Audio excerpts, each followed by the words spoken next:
नमस्कार दोस्तों, स्वागत है आपका हमारे YouTube चैनल एग्जामोफोबिया में। मैं धर्मेंद्र। जैसा कि आप लोग जानते हैं, यूपीएससी 2024 प्रिलिमिनरी एग्ज़ाम के लिए विभिन्न संस्थानों के मॉडल टेस्ट पेपर शुरू हो गए हैं और उसी सीरीज़ के देखते हुए हमारे YouTube चैनल ने भी संस्थानों के मॉडल टेस्ट पेपर सॉल्व करने की सीरीज़ शुरू की है।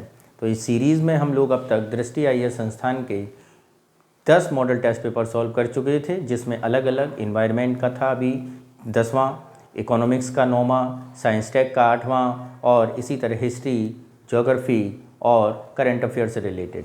नेक्स्ट मॉडल टेस्ट पेपर आज जो हम सॉल्व करने जा रहे हैं वो पिछले संडे को हुआ है और इस मॉडल टेस्ट पेपर में हम लोग डिस्कस करेंगे 11 संख्या। तो देखते हैं मॉडल टेस्ट नंबर 11 में क्या है।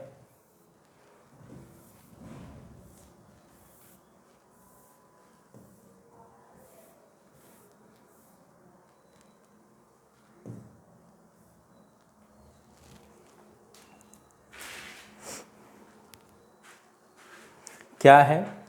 ओधोवोर के संदर्भ में निम्नलिखित कथनों पर विचार कीजिए। ये तमिलनाडु के मंदिरों के उत्सव और अनुष्ठानों में एक महत्वपूर्ण स्थान रखते हैं। ये वैष्णव पुजारी हैं। ये प्रायः उच्च वर्ण से आते हैं। उपयुक्त में से कितने कथन सही हैं? ओधोवोर तमिलनाडु में एक हिंदू मंदिरों का मंत्रोच्चारण का कार्य करते हैं जो पुजारी नहीं होते हैं। क्या नहीं होते हैं?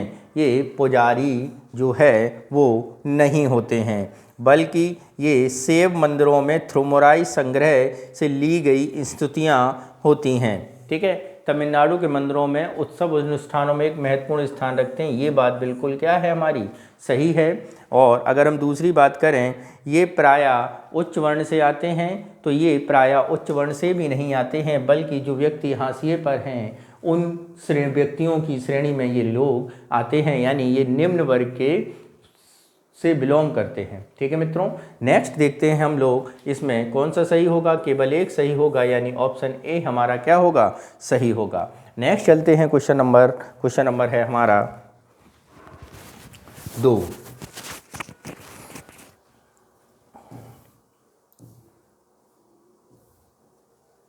क्या है 2? सिंधु घाटी सभ्यता के संदर्भ में निम्नलिखित कथनों पर विचार कीजिए करिए। इन्होंने मंदिरों का निर्माण किया और कस्बों पर आमतौर पर मंदिरों की पूजा का पुजारी का शासन होता था। दूसरा, सिंधु घाटी की कुछ मोहरें सोने और कुछ हाथी दांत से भी बनी थीं। तीसरा, गायों और घोड़ों को आमतौर पर पालतू बनाया जाता था, साथ ही उनका उपयोग वस्तु विनिमय के लिए किया जाता था। ओके। चौथा, वे कपास के उपयोग से भली भांति परिचित थे। तो यहाँ पर यदि हम बात करें, सिंधु घाटी में मंदिरों के निर्माण किया गया, ये कथन निहायत ही गलत है। ऐसा कुछ नहीं है। सिंधु घाटी में कुछ मोहरें सोने और हाथी दांत की मिली हैं, ये बात बिल्कुल सही है। कुछ मोहरें सोने और हाथी दांत की मिली हैं, ठीक है, जिन्हें टेराकोटा के अंतर्गत देखा गया है।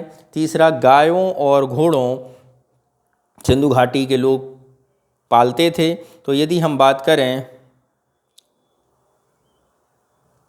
कि गायों और घोड़ों से आमतौर पर पाया जाता था, तो घोड़ों के आमतौर पर पालतू होने के जो साक्ष्य हैं वो बहुत ही कम हैं। ठीक है, और वस्तु विनिमय के लिए तो इनका प्रयोग बिल्कुल ही नहीं होता था। और गाय के बारे में चर्चा सिंधु घाटी में वैसे भी नहीं है, यानी तीसरा स्टेटमेंट क्या हो जाएगा हमारा? रॉन्ग हो जाएगा। वे कपास के उपयोग से भली भांति परिचित थे, ये बात बिल्कुल सही है, कपास से भली भांति परिचित थे। तो यहाँ पर यदि हम देखें तो कौन सा ऑप्शन सही होगा?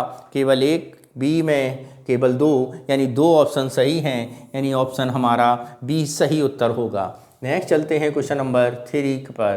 क्या कह रहा है 3? उसको जरा देखते हैं। लोमस ऋषि की गुफाओं के संदर्भ में निम्नलिखित में से कौन सा कथन सही है? लोमस ऋषि की गुफाओं, यह उड़ीसा में स्थित हैं और इनका निर्माण गंग वंश के शासकों द्वारा किया गया था।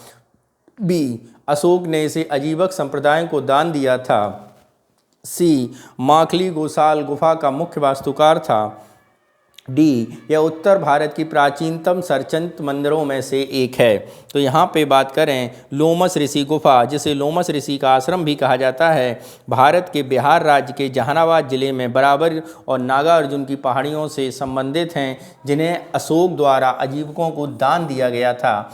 ठीक है, तो यहाँ पे ऑप्शन बी हमारा बिल्कुल सही होगा। ठीक है, नेक्स्ट चलते हैं क्वेश्चन नंबर 4 पर, और क्या कह रहा है 4 उसे समझते हैं। रेखा देओल और जगमोहन पद किससे संबंधित हैं? रेखा देओल और जगमोहन पद शास्त्रीय नृत्य की शैलियों से, प्राचीन भारतीय मंदिरों की स्थापत्य विशेषताओं से, भारत में पारंपरिक बुनाई तकनीक से, और प्राचीन भारतीय संगीत वाद्य यंत्र से। तो अगर हम रेखा देओल की बात करें तो ये जो हैं ये दोनों हमारे मंदिरों की स्थापत्य शैली के अंतर्गत आती हैं। कि इसमें मंदिरों की स्थापत्य शैली, मंदिरों में जो कलिंग शैली है उड़ीसा में एक प्रमुख प्रकार की स्थापत्य शैली है। एक भाग शिखर जिसे रेखा देओल कहा जाता है एवं एक मंडप जिसे जगमोहन कहा जाता है। ठीक है, सामान्य रूप से अगर हम बात करें रेखा देओल हिंदू मंदिर के गर्भगृह अथवा मुख्य मंदिर में संदर्भित करता है। इसकी विशेषता इसकी ऊंचाई पर घुमावदार संरचना होती है। ठीक है, इसकी ऊंचाई पर जो ये ऐसा घुमावदार रचना होती है इसे रेखा देओल कहते हैं। ठीक है, और इसके ऊपर आपका घटक वगैरह लगा रहता है। ठीक है मित्रों, नेक्स्ट चलते हैं क्वेश्चन नंबर 5 पर और देखते हैं 5 क्या कह रहा है।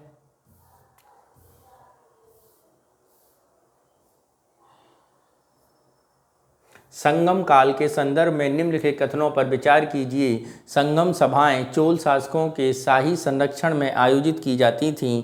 2 माना जाता है तोलकप्पियम का संकलन प्रथम संगम सभा में किया गया था। 3 यह तोलकप्पियम के अनुसार संगम युग में जाति व्यवस्था प्रचलित नहीं थी। तो यहाँ पर यदि हम बात करें कौन सा स्टेटमेंट सही होगा, तो यदि हम बात करते हैं यहाँ पे संगम सभाएं चोल शासकों के शाही संरक्षण में आयोजित की जाती थीं, तो यहाँ पर ये कथन बिल्कुल गलत है, क्योंकि संगम सभाएं चोल शासकों को नहीं बल्कि पांड्य शासकों के संरक्षण में शुरू की गई थीं। उनमें पांड्य शासकों के। दूसरा, माना जाता है तोलकप्पियम संकलन प्रथम संगम सभा से किया गया था। तो तोलकप्पियम जो है उसका संकलन प्रथम से नहीं बल्कि सेकंड से किया गया था। दूसरा भी गलत है।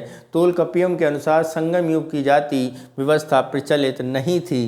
तोलकप्पियम के अनुसार संगम युग में जाति व्यवस्था जो थी वो प्रचलित थी। यानी तीसरा स्टेटमेंट भी यहाँ पर क्या है, गलत है। यानी एक भी कथन यहाँ पर सही नहीं है। ऑप्शन डी हमारा सही होगा। नेक्स्ट चलते हैं क्वेश्चन नंबर 6 पर। क्या कह रहा है 6, निम्नलिखित कथनों पर विचार कीजिए। पूर्व वैदिक लोग औजार एवं हथियार निर्माण के लिए लौह का उपयोग करते थे। ऋग्वेद के अतिरिक्त अन्य वेदों का संकलन उत्तर वैदिक काल में हुआ। उपनिषद मूलतः ऋग्वेदिक का ही एक भाग थे। उपरोक्त में से कितने कथन सही हैं? तो यदि हम बात करें पूर्व वैदिक के लोग औजार एवं हथियार निर्माण में लोहे का उपयोग करते थे, ये बात बिल्कुल गलत है। उत्तर वैदिक काल में इसका शुरू हुआ था। ऋग्वेदिक के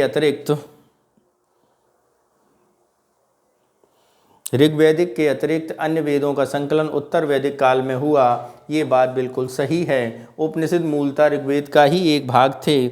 उपनिषद ऋग्वेद का भाग नहीं, ये प्राचीन भारतीय दार्शनिक ग्रंथ हैं। यानी तीसरा भी स्टेटमेंट क्या है, गलत है। और केवल एक सही है, यानी ऑप्शन ए हमारा सही होगा। नेक्स्ट चलते हैं क्वेश्चन नंबर 7 पर। क्या कह रहा है? पुलकेशिन द्वितीय हर्षवर्धन का समकालीन था। ये बात बिल्कुल सही है। पुलकेशिन द्वितीय जो है वो हर्षवर्धन का समकालीन था, इसमें कतई डाउट नहीं है। हर्षवर्धन द्वारा पुष्पभूति वंश की स्थापना की गई थी, नहीं, हर्षवर्धन द्वारा नहीं की गई थी, जबकि पहला स्टेटमेंट सही है।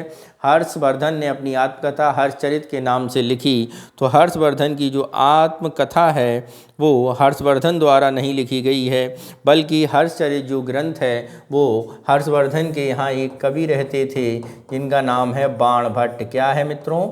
बाणभट्ट, उनके द्वारा रचित है हर्षचरित। ठीक है, तो यहाँ पर ये भी स्टेटमेंट गलत है, केवल एक सही है, यानी ऑप्शन ए हमारा सही होगा। नेक्स्ट चलते हैं क्वेश्चन नंबर 8 पर। क्या कह रहा है? दक्षिणा पथेश्वर की उपाधि धारण करने वाला राजा निम्नलिखित में से किस राजवंश का था?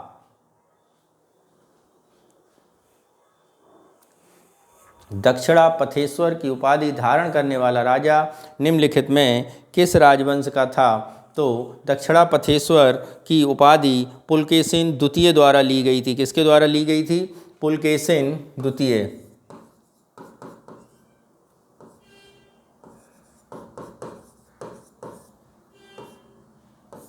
पुलकेशिन द्वितीय द्वारा ली गई थी, ठीक है। और दक्षिण का स्वामी कहा जाता था। और ये जो वंश है ये आपका चालुक्य वंश से रिलेटेड है, यानी आपका ऑप्शन सी बिल्कुल सही होगा। नेक्स्ट चलते हैं क्वेश्चन नंबर 9 पर और देखते हैं 9 क्या कह रहा है।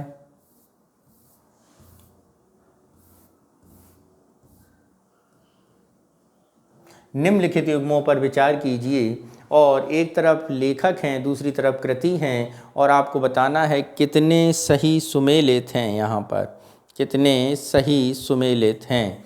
तो अमर सिंह काव्यदर्श, तो अगर हम बात करते हैं यहाँ पे काव्यदर्श अमर सिंह ने नहीं लिखी है, काव्यदर्श लिखी है दंड ने। किसने? दंडी द्वारा लिखी गई है काव्यमर्श। दांडी ने मृच्छकटिकम, दांडी ने मृच्छकटिकम नहीं लिखी है। मृच्छकटिकम के बारे में यदि हम बात करें तो मृच्छकटिकम जो लिखी गई है वो शूद्रक द्वारा लिखी गई है। किसके द्वारा? शूद्रक द्वारा। अमरकोश की बात करें तो अमर सिंह के द्वारा लिखी गई है।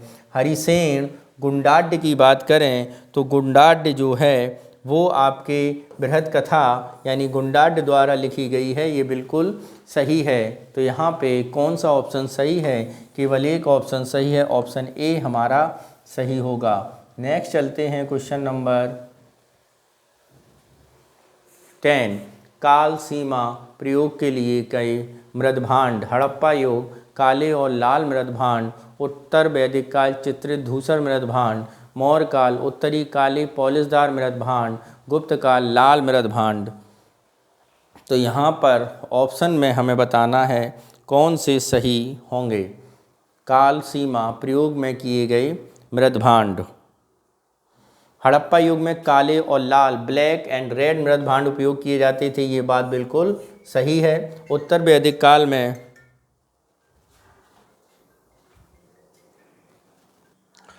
तो हड़प्पा युग काले लाल मृदभांड हैं, ये बात बिल्कुल सही है। उत्तर वैदिक काल में चित्रित धूसर मृदभांड ने, ये भी सही है। मौर्य काल में उत्तरी काले पॉलिशदार मृदभांड हैं। गुप्त काल में लाल मृदभांड हैं। इनमें से कितने युग्म सुमेलित हैं? इनमें से ये चारों युग्म क्या हैं? सुमेलित हैं, यानी ऑप्शन डी हमारा सही होगा। नेक्स्ट चलते हैं क्वेश्चन नंबर 11 में। क्या है? गौतम बुद्ध की शिक्षाओं के अनुसार निम्नलिखित में कौन सा निर्वाण के वास्तविक अर्थ का सर्वोत्तम वर्णन करता है? ऑप्शन ए, यह इच्छा घृणा अज्ञान की लौ को विलुप्त होना है। यह भोग न करने की प्राप्त शाश्वत आनंद एवं प्रसन्नता की स्थिति है। यह आत्मज्ञान की खोज का प्रतीक है। यह शब्द जन्म और पुनर्जन्म के चक्र का वर्णन करने के लिए प्रयोग किया जाता है। निर्वाण, निर्वाण क्या है? गौतम बुद्ध की शिक्षाओं में इच्छा घृणा अज्ञान की लौ को विलुप्त होना है, यही बात बिल्कुल सही है। नेक्स्ट चलते हैं क्वेश्चन नंबर 12 पर। क्या कह रहा है?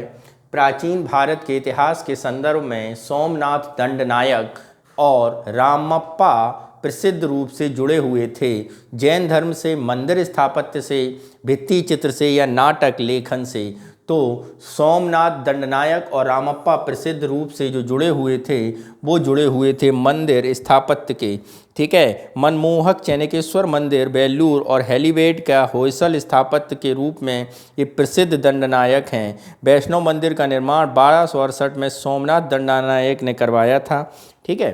तो ये हो जाएगा। नेक्स्ट चलते हैं क्वेश्चन नंबर 13 पर। क्या कह रहा है क्वेश्चन नंबर 13, उसे देखते हैं हम लोग।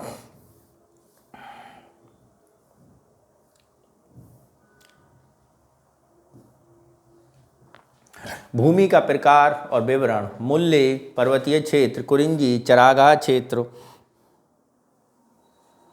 मरुतम तटीय क्षेत्र और नेताल शुष्क क्षेत्र। तो ये संगम भूदृश्य हैं। पहली बात तो ये आप समझ लीजिए, ये जो भूमि के प्रकार दिए गए हैं ये संगम काल के भूमि के प्रकार हैं। किस काल के हैं मित्रों? संगम काल के भूमि के प्रकार हैं।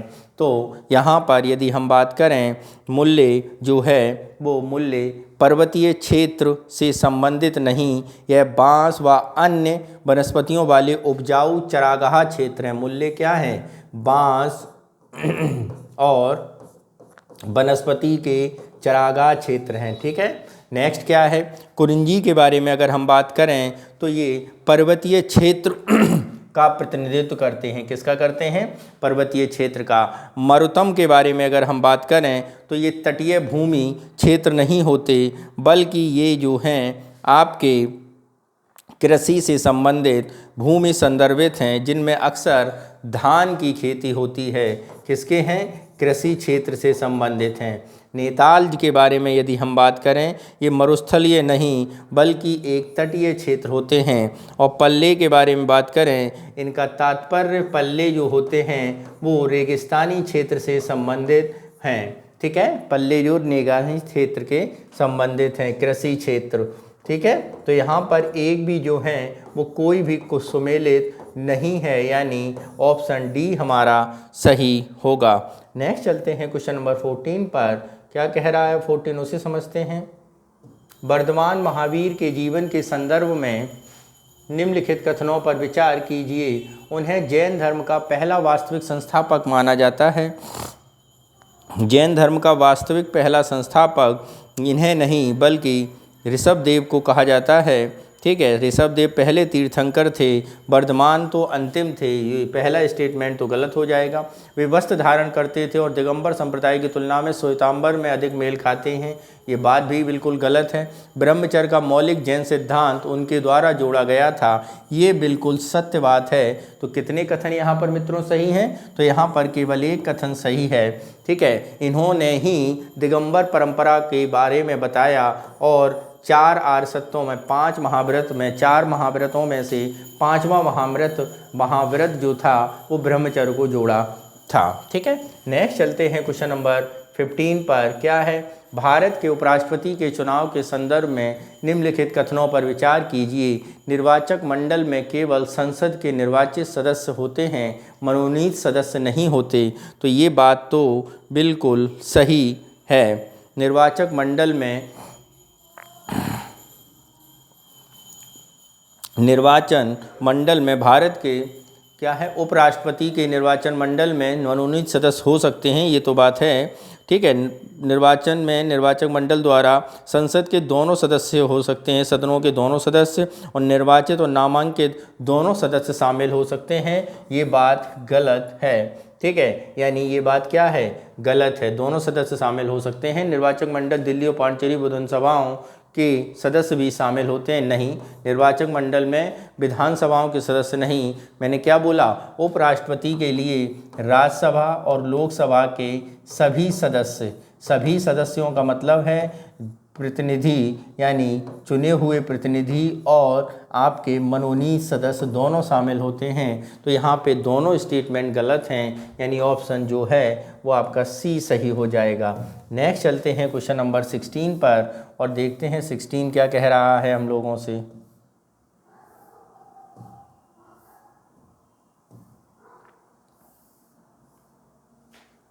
संसद के संबंध में प्रधानमंत्री की शक्तियों और कार्यों के बारे में निम्नलिखित कथनों पर विचार कीजिए। यह राष्ट्रपति को संसद के सत्र बुलाने और स्थगित करने के संबंध में सलाह देता है। ठीक है। बिल्कुल दे सकता है, इसमें कोई शक है। ठीक है। तो पहला स्टेटमेंट क्या है हमारा?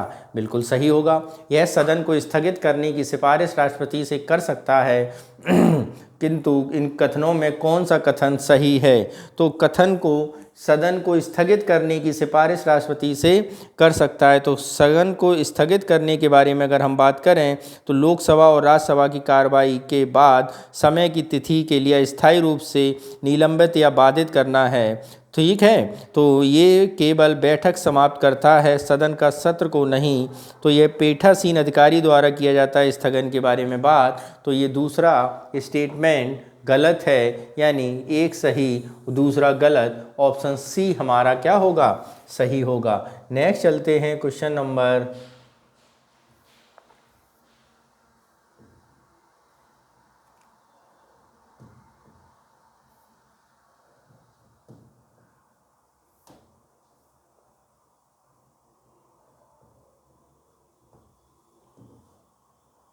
संघ के संबंध में निम्नलिखित कथनों पर विचार कीजिए। संविधान में यह निर्दिष्ट किया गया है कि देवनागरी लिपि में लिखी गई हिंदी भाषा संघ की आधिकारिक भाषा होगी। 2. संविधान संघ का यह कर्तव्य निर्धारित करता है कि देश की भाषा के रूप में यह हिंदी के प्रसार को प्रोत्साहन देगा। 3. राजभाषा अधिनियम 1963 सभी आधिकारिक उद्देश्यों के लिए अंग्रेजी के निरंतर उपयोग का प्रावधान करता है। उपरोक्त में से कितने कथन सही हैं? केवल एक, केवल दो, सभी तीन और कोई भी नहीं। तो यहाँ पर यदि हम बात करें तो यहाँ पर ये तीनों कथन क्या हैं, हमारे पूर्णतः सत्य हैं, यानी ऑप्शन कौन सा होगा सही, सी ऑप्शन हमारा सही होगा। नेक्स्ट चलते हैं क्वेश्चन नंबर 18 पर। क्या कह रहा है, संघ लोक सेवा आयोग के सदस्यों को हटाए जाने एवं निलंबन के बारे में बताइए। सदस्यों एवं अध्यक्ष को हटाने का आधार एक सांविधिक प्रावधान के माध्यम से संस्थागत किया गया है। तो यदि हम बात करें आयोग के सदस्यों को अनुच्छेद 317 द्वारा प्रक्रिया द्वारा हटाया जा सकता है, और इसमें महाभियोग जैसी प्रक्रिया है, संस्थागत का कोई कॉलम नहीं है, यानी पहला स्टेटमेंट क्या हो जाएगा हमारा, गलत हो जाएगा। दूसरे स्टेटमेंट पर जाएं, कदाचार के आधार पर हटाए जाने की स्थिति में सर्वोच्च न्यायालय के परामर्श पर राष्ट्रपति के लिए बाध्यकारी होता है। ये बात बिल्कुल सही है। तो इसमें देखें आगे क्या है, पहला तो स्टेटमेंट गलत हो गया है, दूसरा स्टेटमेंट क्या है, इसमें कौन से कथन सही हैं? तो कथन केवल दो सही है, यानी ऑप्शन बी हमारा सही होगा। कौन सा सही होगा, ऑप्शन बी हमारा सही होगा। नेक्स्ट चलते हैं क्वेश्चन नंबर 19 पर। क्या कह रहा है 19,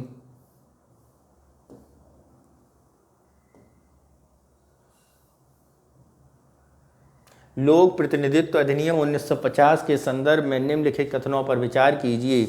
यह संसदीय विधानसभा निर्वाचन क्षेत्रों के परिसीमन का प्रावधान करता है। 2. यह राज्य विधानसभाओं में सीटों के आवंटन का प्रावधान करता है।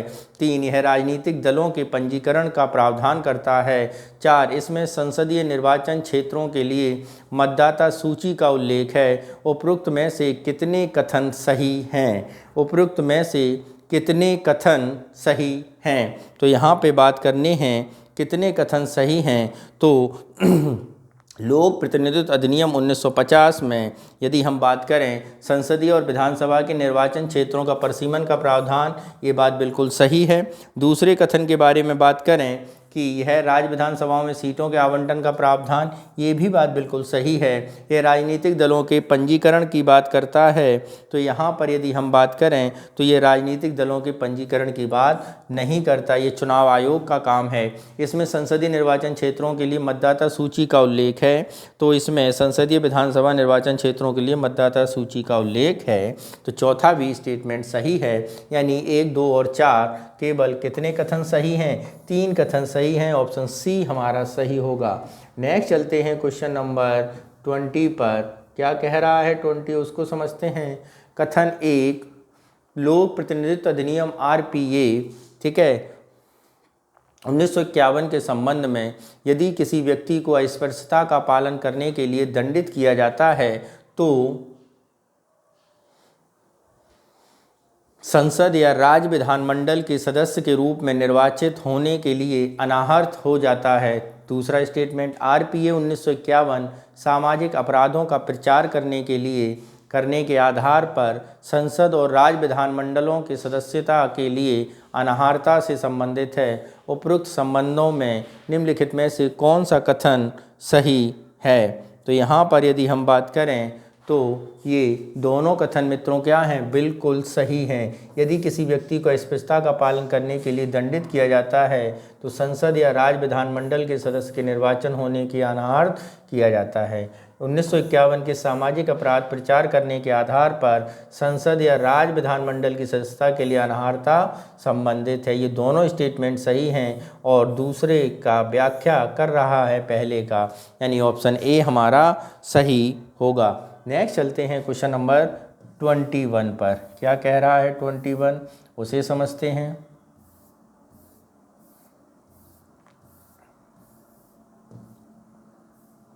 किस भारतीय राज्य को भारतीय संविधान के अनुच्छेद 371 के अंतर्गत विशेष प्रावधान प्राप्त हैं जो उसके सामाजिक एवं प्रथागत कानूनों, भूमि अधिकारों और शासन संबंधी मामलों में स्वायत्तता प्रदान करते हैं? तो मित्रों 371 का जो प्रोविज़न है वो उत्तराखंड, नागालैंड, तेलंगाना और हिमाचल प्रदेश में से किसके पास है?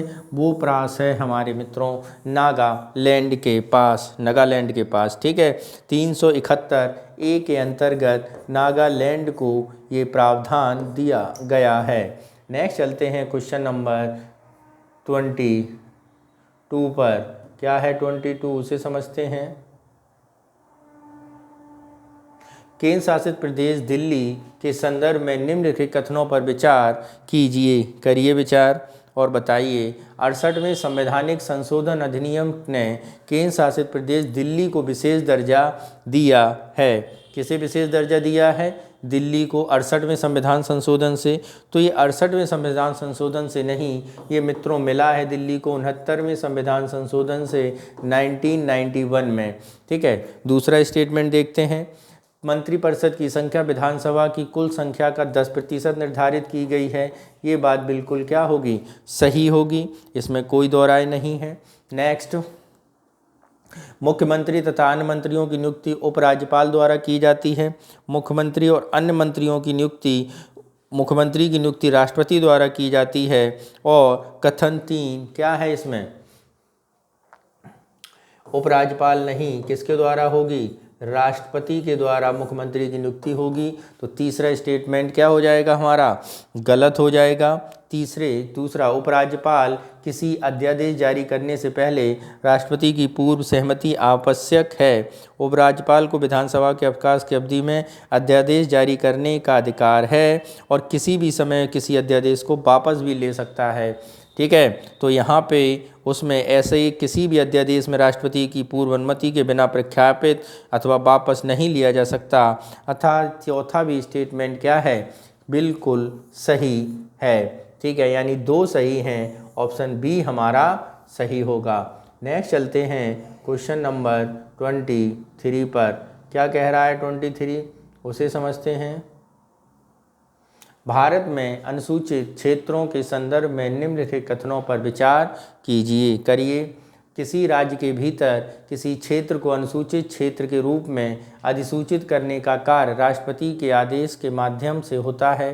दूसरा, अनुसूचित क्षेत्र बनाने वाली सबसे बड़ी प्रशासनिक इकाई जिला है एवं सबसे निचली इकाई ब्लॉक में गांवों का समूह है। 3, संबंधित राज्यों के मुख्यमंत्रियों को राज्यों में अनुसूचित क्षेत्रों के प्रशासन पर केंद्रीय गृह मंत्रालय के वार्षिक रिपोर्ट प्रस्तुत करनी होती है। तो यहाँ पर यदि हम बात करें कौन सा स्टेटमेंट सही है, तो यहाँ पर मित्रों यहाँ पर जो बात की गई है वो पहला स्टेटमेंट पूर्णतः सही है। अनुसूचित क्षेत्रों के लिए राष्ट्रपति के बात बिल्कुल सही है। अनुसूचित क्षेत्रों में सबसे बड़ी प्रशासनिक इकाई जिला है, ये भी बात बिल्कुल सही है, ठीक है। अगर हम यहाँ पे बात करें तीसरी के बारे में, तो राज्यपाल संबंधित मुख्यमंत्रियों और उनसे अनुसूचित क्षेत्रों नहीं, ये काम जो है वो संबंधित राज्य के राज्यपाल द्वारा किया जाता है, मुख्यमंत्री द्वारा नहीं। तो कौन सा है? स्टेटमेंट 1 और 2 बिल्कुल सही होंगे। नेक्स्ट चलते हैं क्वेश्चन नंबर 24 पर और देखते हैं 24 क्या कह रहा है। लोक लेखा समिति के संदर्भ में निम्नलिखित कथनों पर विचार कीजिए, करिए विचार और बताइए।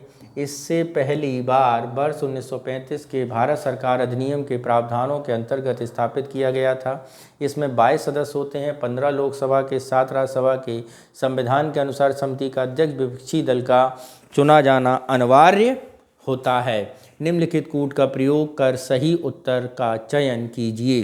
तो इसमें बताना है सही उत्तर का चयन, कौन सा सदस्य बात सही है। लोक लेखा समिति के बारे में पहली बार 1935 में भारत सरकार अधिनियम के प्रावधानों के अंतर्गत बनाई गई थी। तो मित्रों, लोक लेखा समिति जो है वो पहली बार भारत सरकार अधिनियम 1935 नहीं बल्कि भारत सरकार अधिनियम 1919 के अंतर्गत बनाई गई थी, यानी पहला स्टेटमेंट गलत है। राज्यसभा इसमें 15, 22 और 15 और 7, ये बात बिल्कुल सही है। संविधान के अनुसार समिति का अध्यक्ष विपक्षी दल से चुना जाना अनिवार्य है। तो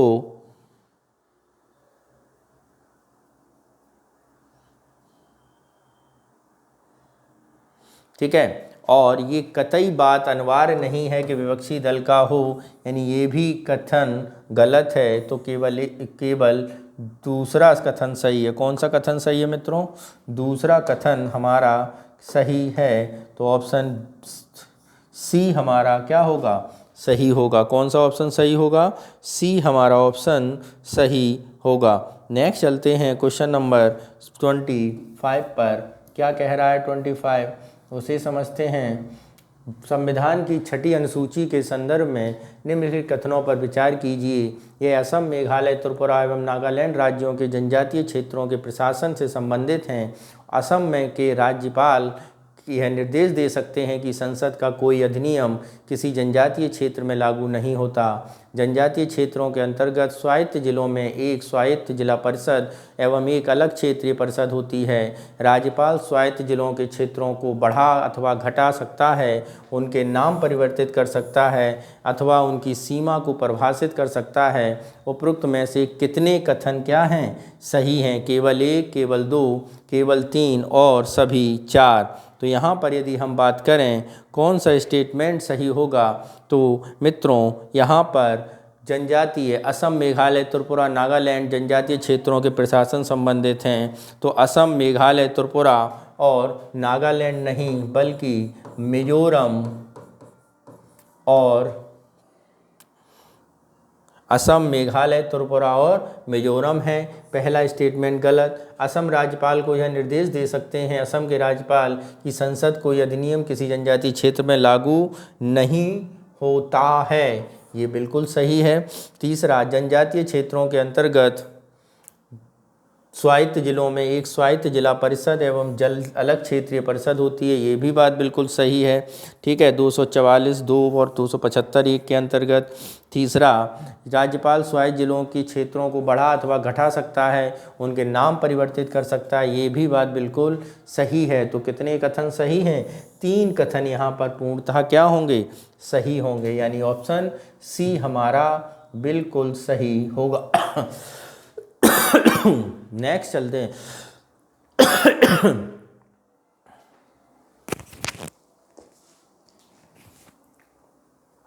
दल बदल विरोधी कानून के संदर्भ में निम्नलिखित कथनों पर विचार कीजिए। विचार बताइए। 52वें संविधान संशोधन अधिनियम द्वारा संविधान में 10वीं अनुसूची जोड़ा गया है।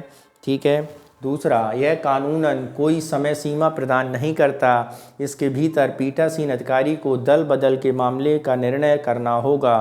तीसरा, यह कानून निर्दिष्ट करता है कि एक मनोनीत सदस्य सदन में अपनी नियुक्ति के 6 महीने के भीतर किसी भी राजनीतिक दल में शामिल नहीं हो सकता है। तो यहाँ पे ऑप्शन कौन सा सही होगा? तो यहाँ पे मित्रों अगर हम बात करें तो 52वें संविधान संशोधन के लिए 10वीं अनुसूची को जोड़ा गया, बात सही है। यह कानून कोई समय सीमा प्रदान नहीं करता जिसके भीतर पीठासीन अधिकारी दल बदल के मामले में करना होगा। तो यहाँ पर अगर समय सीमा के बारे में बात करें तो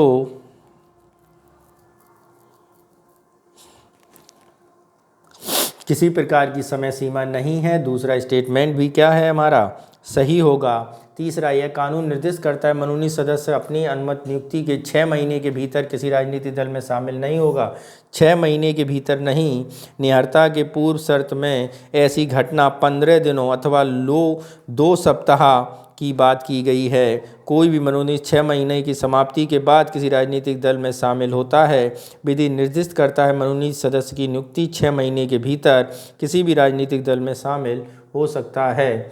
ठीक है 6 महीने के भीतर हो सकता है, यानी तीसरा कथन भी गलत। कितने कथन सही हैं? केवल एक कथन सही है, ऑप्शन ए हमारा सही होगा। 2 कथन सही हैं, सॉरी, ऑप्शन बी हमारा सही होगा। क्या होगा? ऑप्शन बी हमारा क्या होगा? सही होगा। नेक्स्ट चलते हैं क्वेश्चन नंबर 27 पर।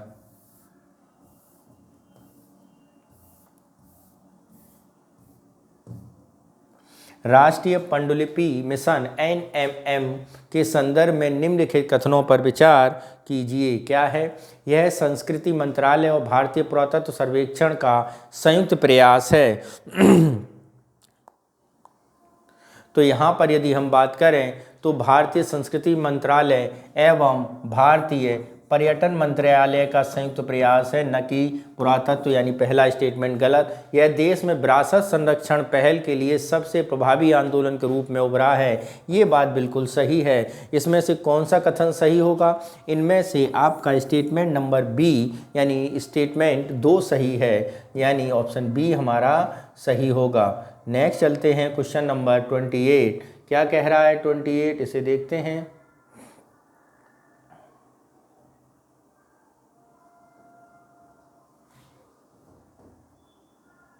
किसी समुदाय को अनुसूचित जनजाति जो सूची में जोड़ने के लिए किसी समुदाय को अनुसूचित जनजाति में जोड़ने के लिए प्रक्रिया के संदर्भ में निम्नलिखित कथनों पर विचार कीजिए। जनजातीय कार्य मंत्रालय के प्रस्ताव पर भारत के राष्ट्रपति स्वयं ही निर्णय लेते हैं।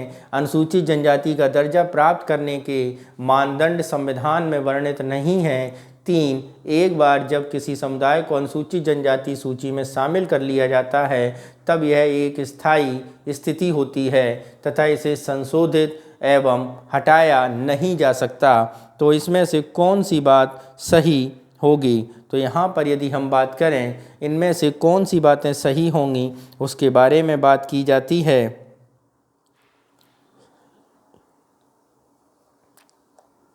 जनजातीय कार्य मंत्रालय के प्रस्ताव पर भारत के राष्ट्रपति स्वयं ही निर्णय लेते हैं, ये बात बिल्कुल गलत है। जनजातीय कार्य मंत्रालय के स्थान पर नहीं बल्कि महापंजीयन भारत के महापंजीयन को प्रेषित करते हैं, यानी पहला गलत। अनुसूचित जनजाति का दर्जा प्राप्त करने के मानदंड संविधान में वर्णित नहीं है, ये बात बिल्कुल सही है। संविधान में ऐसा कोई प्रोविज़न नहीं है। एक बार जब किसी समुदाय को अनुसूचित जनजाति में शामिल कर लिया जाता है तब एक स्थायी स्थिति होती है, इसे संशोधित या हटाया नहीं जा सकता। ऐसा भी कोई प्रावधान संसद में नहीं है। तो कितने कथन सही हैं? केवल एक कथन सही है, यानी ऑप्शन ए हमारा सही होगा। नेक्स्ट चलते हैं क्वेश्चन नंबर 29। अंतरिक्ष अन्वेषण के संदर्भ में से कौन 15 मिनट ऑफ टेरर का सर्वोत्तम वर्णन करता है? 15 मिनट, रॉकेट विमोचन के अंतिम 15 मिनट जब किसी कक्षा में सफलतापूर्वक प्रवेश करने के लिए सावधानीपूर्वक संचालन आवश्यक होता है। तो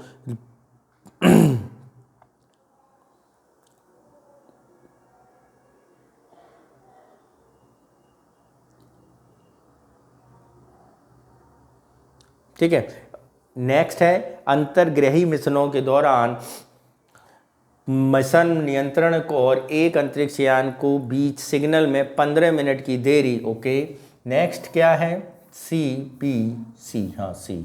किसी अंतरिक्ष यान के किसी अन्य खगोलीय पिंड पर प्रवेश करने के निचले उतरने की सतह पर सुरक्षित रूप से उतरने की अवधि, पृथ्वी के वायुमंडल में पुनः प्रवेश करने के दौरान यात्रियों के 15 मिनट तक संचार तिमिरण का अनुभव। तो इसका मित्रों ऑप्शन सी सही होगा।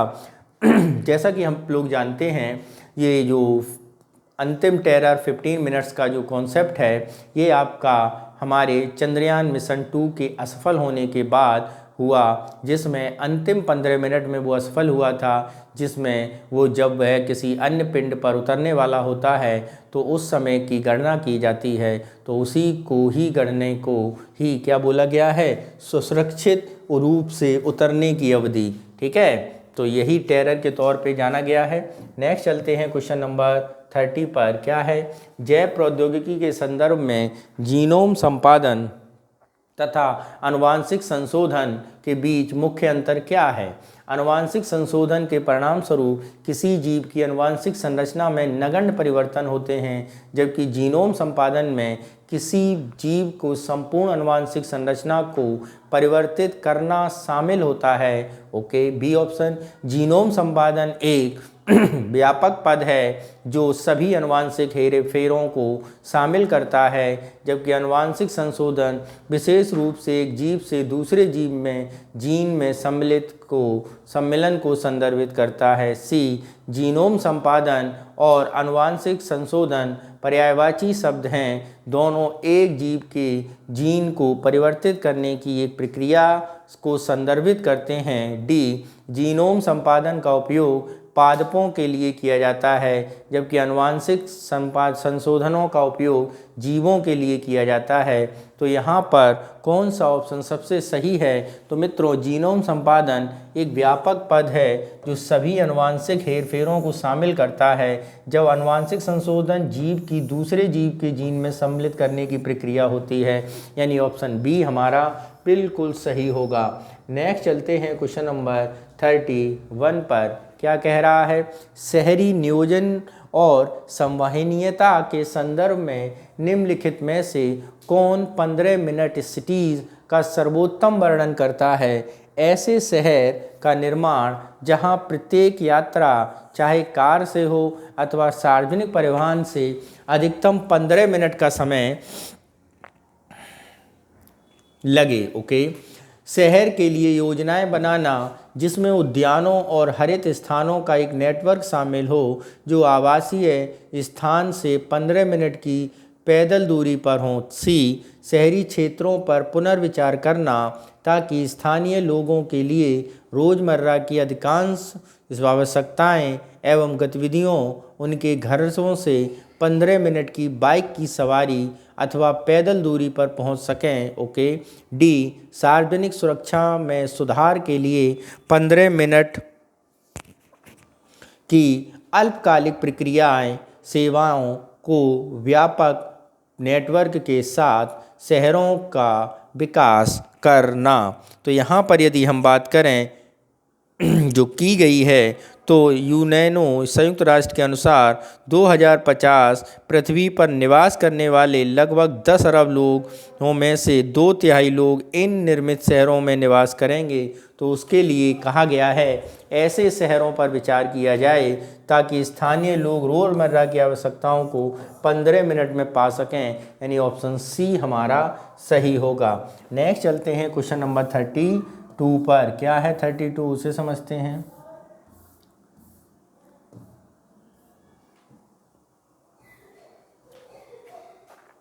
महासागरीय धाराओं का विदारण, मछलियों की संख्या में आनुवांशिक विचलन, तेल रिसाव का खतरा, ध्वनि प्रदूषण, उपरोक्त में से कौन सी अपतटीय ड्रिलिंग से संबंधित पर्यावरणीय चिंताएं हैं। ठीक है, 1, 2, 3, 2 और 4, केवल 4, 1, 3, 4। तो यहाँ पर यदि हम बात करें कौन सी हैं,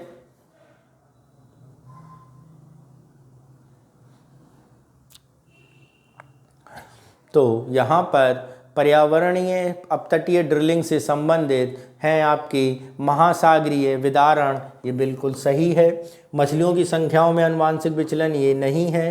तेल रिसाव का खतरा, ये है। और ध्वनि प्रदूषण, ये भी अपतटीय ड्रिलिंग से संबंधित पर्यावरणीय चिंताएं हैं, यानी ऑप्शन डी हमारा बिल्कुल सही होगा, 1, 3 और 4। नेक्स्ट है क्वेश्चन नंबर 33।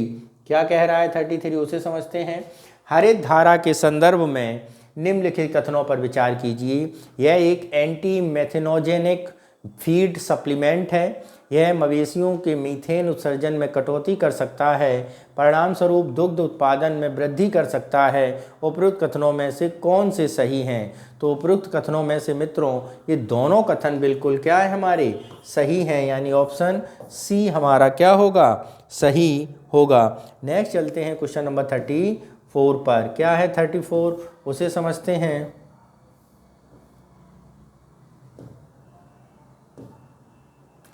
कारीगर और छोटे पैमाने पर सोने का खनन औद्योगिक प्रक्रियाएं, ज्वालामुखी विस्फोट, चट्टानों एवं भूमि का उत्पादन, अपशिष्ट निपटान, उपरोक्त में से कौन सा पारा प्रदूषण के स्रोत हैं?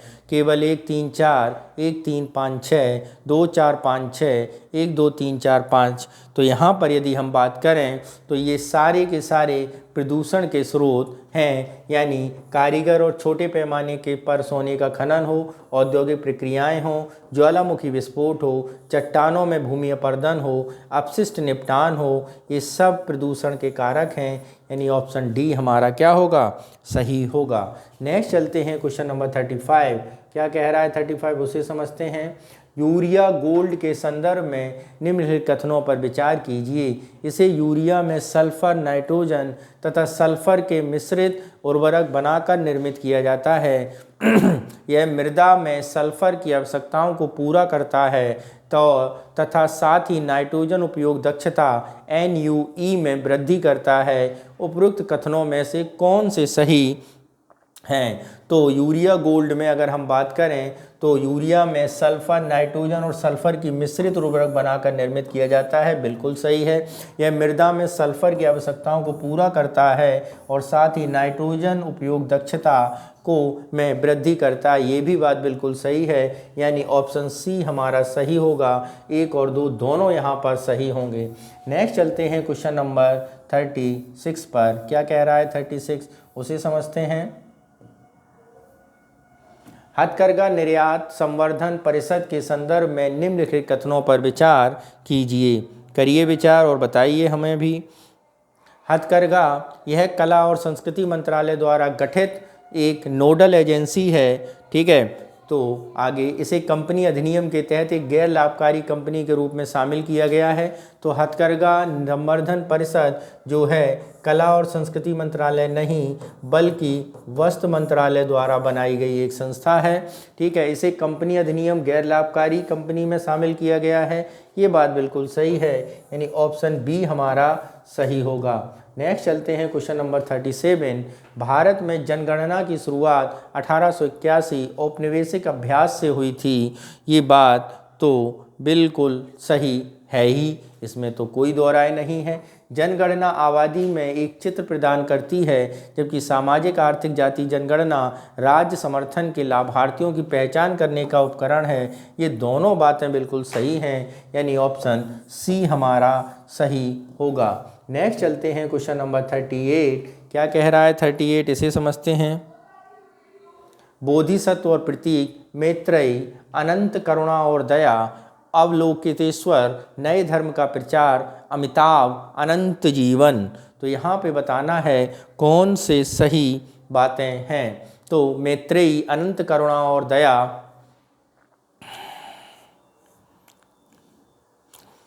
बोधिसत्व का मतलब होता है जिसका लक्ष्य जागृति है, ठीक है। बौद्ध धर्म में यह जो जागृति बोधि चाहता है, इस प्रकार बुद्ध बनने की है एक व्यक्ति बोधिसत्व कहलाता है, ठीक है। मैत्रेयी भविष्य के बुद्ध हैं। अनंत करुणा और दया, गौतम बुद्ध धर्म के बाद एक नए धर्म कानून के प्रचार के लिए पृथ्वी पर आएंगे मैत्रेयी, तो ये अनंत करुणा और दया यहाँ पर सही नहीं होगा। अवलोकितेश्वर ईश्वर के बारे में बात करें, मुख्य रूप से महायान बौद्ध धर्म के असीमित करुणा और दया का बोधिसत्व होगा, यानी अवलोकितेश्वर एक नए अनंत करुणा और दया के होंगे। मैत्रेयी अगर हम यहाँ पे बात करें, अमिताभ जिन्हें अनंत जीवन के नाम से भी जाना जाता है, ये बिल्कुल सही हैं। और मैत्रेयी नए धर्म, यानी पहला दूसरा गलत, एक सही, यानी ऑप्शन ए हमारा क्या होगा, सही होगा। नेक्स्ट चलते हैं क्वेश्चन नंबर 39। एशियाई खेलों के संदर्भ में विचार कीजिए। करिए विचार, बताइए हमें भी। एशियाई 20वें एशियाई खेल 2027 में जापान में आयोजित होंगे।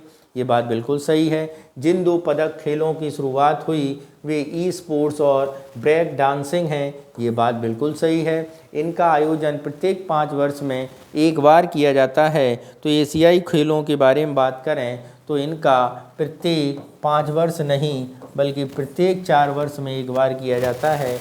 यानी ऑप्शन 1 और 2 सही हैं। ऑप्शन ए हमारा सही होगा। नेक्स्ट चलते हैं क्वेश्चन नंबर 40 पर। क्या कह रहा है 40 उसे समझते हैं।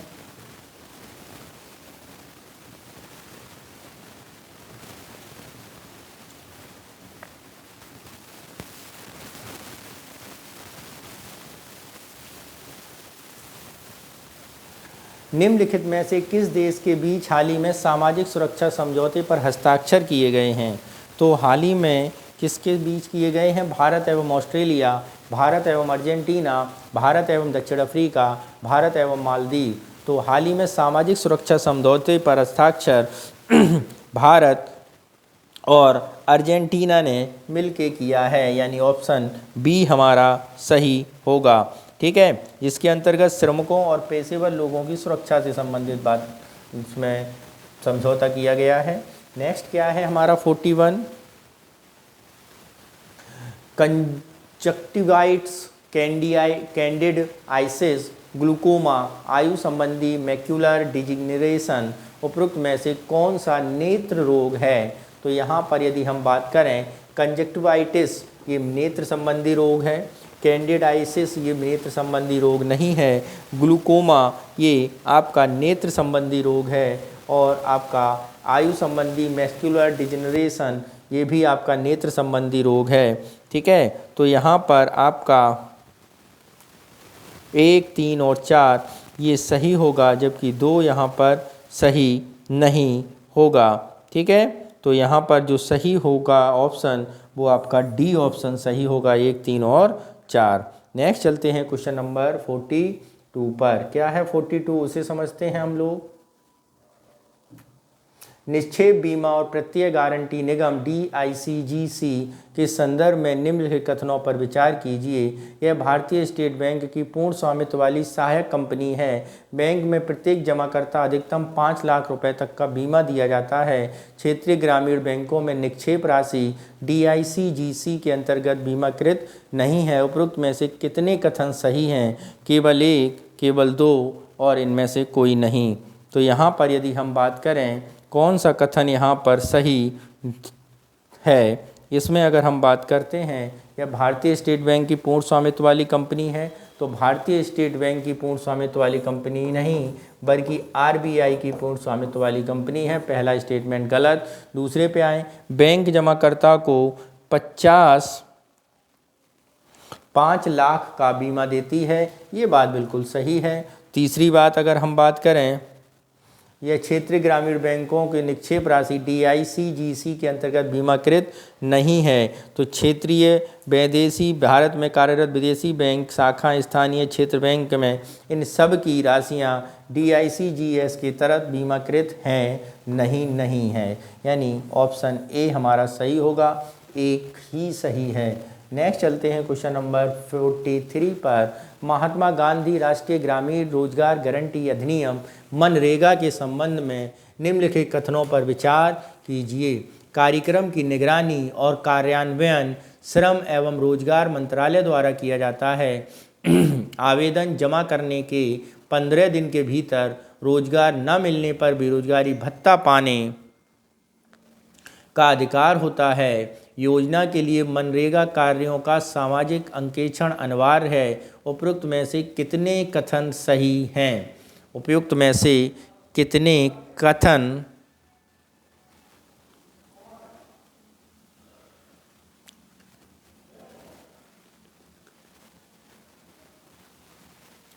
कार्यक्रम की निगरानी कार्यान्वयन और श्रम रोजगार मंत्रालय द्वारा किया जाता है, ये बात क्या है? बिल्कुल सही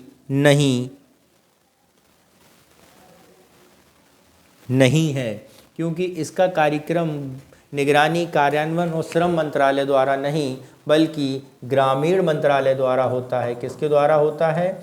ग्रामीण मंत्रालय द्वारा। पहला स्टेटमेंट गलत। आवेदन जमा करने के 15 दिन के भीतर रोजगार न मिलने पर बेरोजगारी भत्ता पाने का अधिकार हो जाता है। तो यहाँ पर यदि हम बात करें 15 दिन के भीतर नौकरी मिल जाएगी, अन्यथा बेरोजगारी भत्ता दिया जाएगा, ये बात बिल्कुल सही है। योजना के लिए मनरेगा कार्य सामाजिक अंकेक्षण अनिवार्य है, ये भी बात बिल्कुल सही है, यानी ऑप्शन बी हमारा सही होगा। नेक्स्ट चलते हैं क्वेश्चन नंबर 44 पर। क्या है 44, उसे देखते हैं।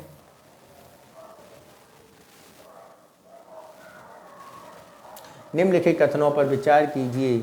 निर्माण, व्यापार, होटल, रेस्तरां की तुलना में विनिर्माण क्षेत्र में कम लोगों को रोजगार मिलता है। ओके।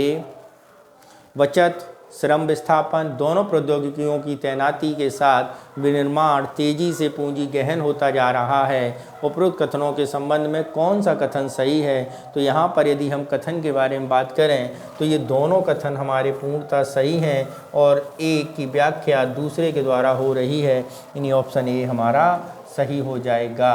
नेक्स्ट चलते हैं क्वेश्चन नंबर 45 पर। क्या कह रहा है? निम्नलिखित कथनों पर विचार कीजिए। क्या है 45 पर?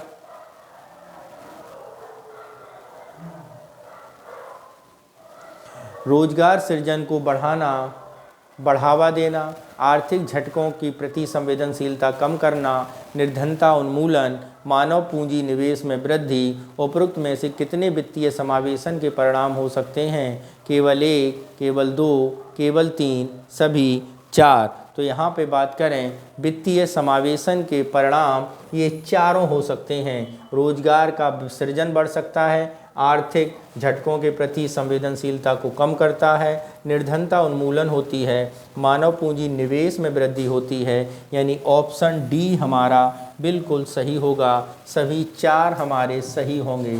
नेक्स्ट चलते हैं क्वेश्चन नंबर 46 पर। क्या है 46, उसे समझते हैं। भारतीय दिवाला एवं शोधन अक्षमता बोर्ड के संदर्भ में निम्नलिखित कथनों पर विचार कीजिए। यह कंपनी अधिनियम 2013 के तहत गठित एक संवैधानिक निकाय है। क्या है? गठित एक संवैधानिक निकाय है। ठीक है, 2013 के अंतर्गत गठित एक संवैधानिक निकाय है। तो 1 अक्टूबर 2016 दिवाला और दिवालियापन संहिता के अंतर्गत इसे कोड किया गया है, न कि 2013 के अंतर्गत। ठीक है, तो पहला स्टेटमेंट गलत। दूसरे पे आ जाइए। यह निकाय किसी पैसे के साथ दिवालेपन परिसमापन प्रक्रियाओं को भी नियंत्रित करता है। तो ये भी बात क्या है? पूर्णतः सही होगी। क्या होगी? सही होगी। किसी मुकदमे की सुनवाई करते समय बोर्ड के पास सही शक्तियां होती हैं जो सिविल प्रक्रिया संहिता 1908 के तहत प्रदान हैं। ये भी बिल्कुल सही है, यानी ऑप्शन बी हमारा सही होगा। दोनों बातें सही हैं। नेक्स्ट चलते हैं क्वेश्चन नंबर 45 पर। क्या कह रहा है 45, उसे समझते हैं।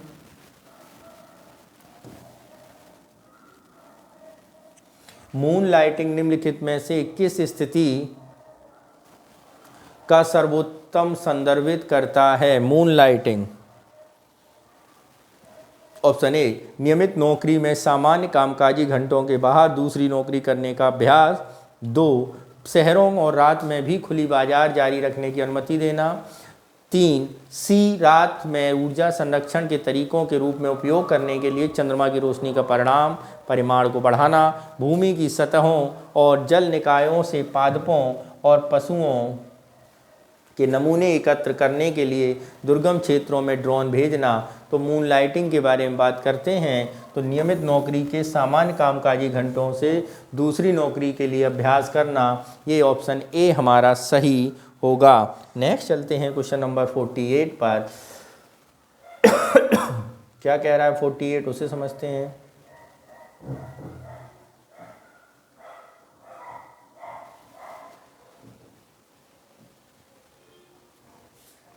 इलेक्ट्रॉनिक वाहन, मनोरोग औषधियाँ, ऊष्मारोधी ग्रीस और स्नेहक, कांच और चीनी मिट्टी की चीज़ें। उपरोक्त में से कितने क्षेत्रों में लिथियम धातु का उपयोग किया जाता है? केवल 1, केवल 2, केवल 3, सभी 4। तो यहाँ पर बात करें लिथियम धातु का उपयोग निम्नलिखित चारों के लिए किया जाता है, यानी ऑप्शन डी हमारा क्या होगा, बिल्कुल सही होगा। नेक्स्ट चलते हैं क्वेश्चन नंबर 49 पर। क्या कह रहा है 49, उसे समझते हैं। पीएम विश्वकर्मा योजना के संदर्भ में निम्नलिखित कथनों पर विचार कीजिए। यह केंद्रीय क्षेत्र की योजना है जो पूरी तरह भारत सरकार द्वारा वित्त पोषित है। यह योजना कम वेतन वाले गिग वर्कर्स को अपना स्वयं का छोटा व्यवसाय शुरू करने के लिए सहायता प्रदान करेगी। इस योजना के तहत एक प्रशिक्षु को 3 लाख रुपए तक का ऋण दिया जाएगा। उपरोक्त में से कितने कथन सही हैं? तो यहाँ पर यदि हम बात करें पीएम विश्वकर्मा योजना के अंतर्गत पहला कथन, जो केंद्रीय क्षेत्र की योजना पूरी तरह भारत सरकार द्वारा वित्त पोषित है, बिल्कुल सही है।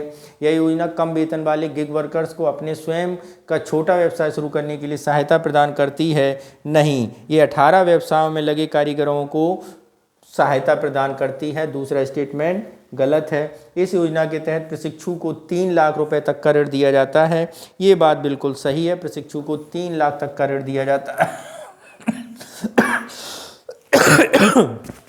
तो यहाँ पर स्टेटमेंट हमारा कौन सा सही होगा? स्टेटमेंट बी हमारा बिल्कुल सही होगा।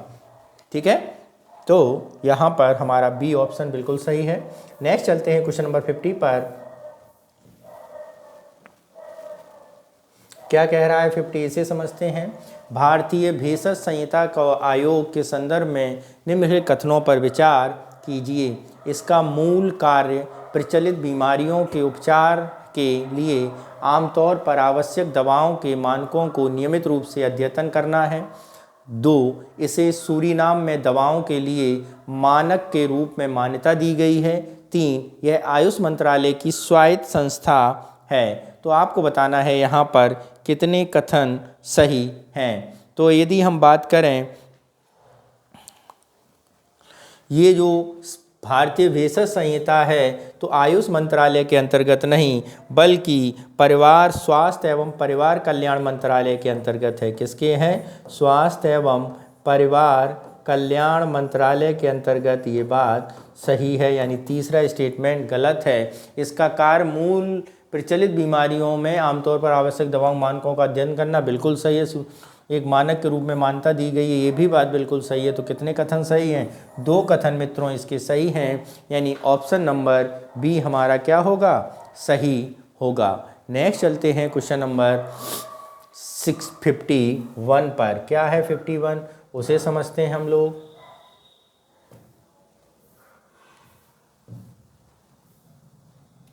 मुख्य निर्वाचन आयोग की स्वतंत्रता, आयुक्त की स्वतंत्रता के संदर्भ में निम्नलिखित कथनों पर विचार कीजिए। बताइए भाई विचार करके। इसकी नियुक्ति राष्ट्रपति द्वारा की जाती है, फिर भी यह राष्ट्रपति के प्रसाद पर्यंत पर अपने पद पर नहीं रहता, ये बात बिल्कुल सही है, इसमें कोई दो राय नहीं है। राष्ट्रपति द्वारा नियुक्त किया जाता है, लेकिन 65 और 5 साल का इसका कार्यकाल होता है। इसे अपनी निर्धारित पदावधि के कार्यकाल की सुरक्षा उपयुक्त करने के लिए कौन सा सही है, ये व्याख्या कर रहा है, इसलिए प्रसाद पर्यंत नहीं रहता है, यानी स्टेटमेंट जो है वो ए हमारा सही होगा, इसमें कोई दो राय नहीं है। नेक्स्ट चलते हैं क्वेश्चन नंबर 52 पर। क्या कह रहा है 52, संसद की प्रवर समिति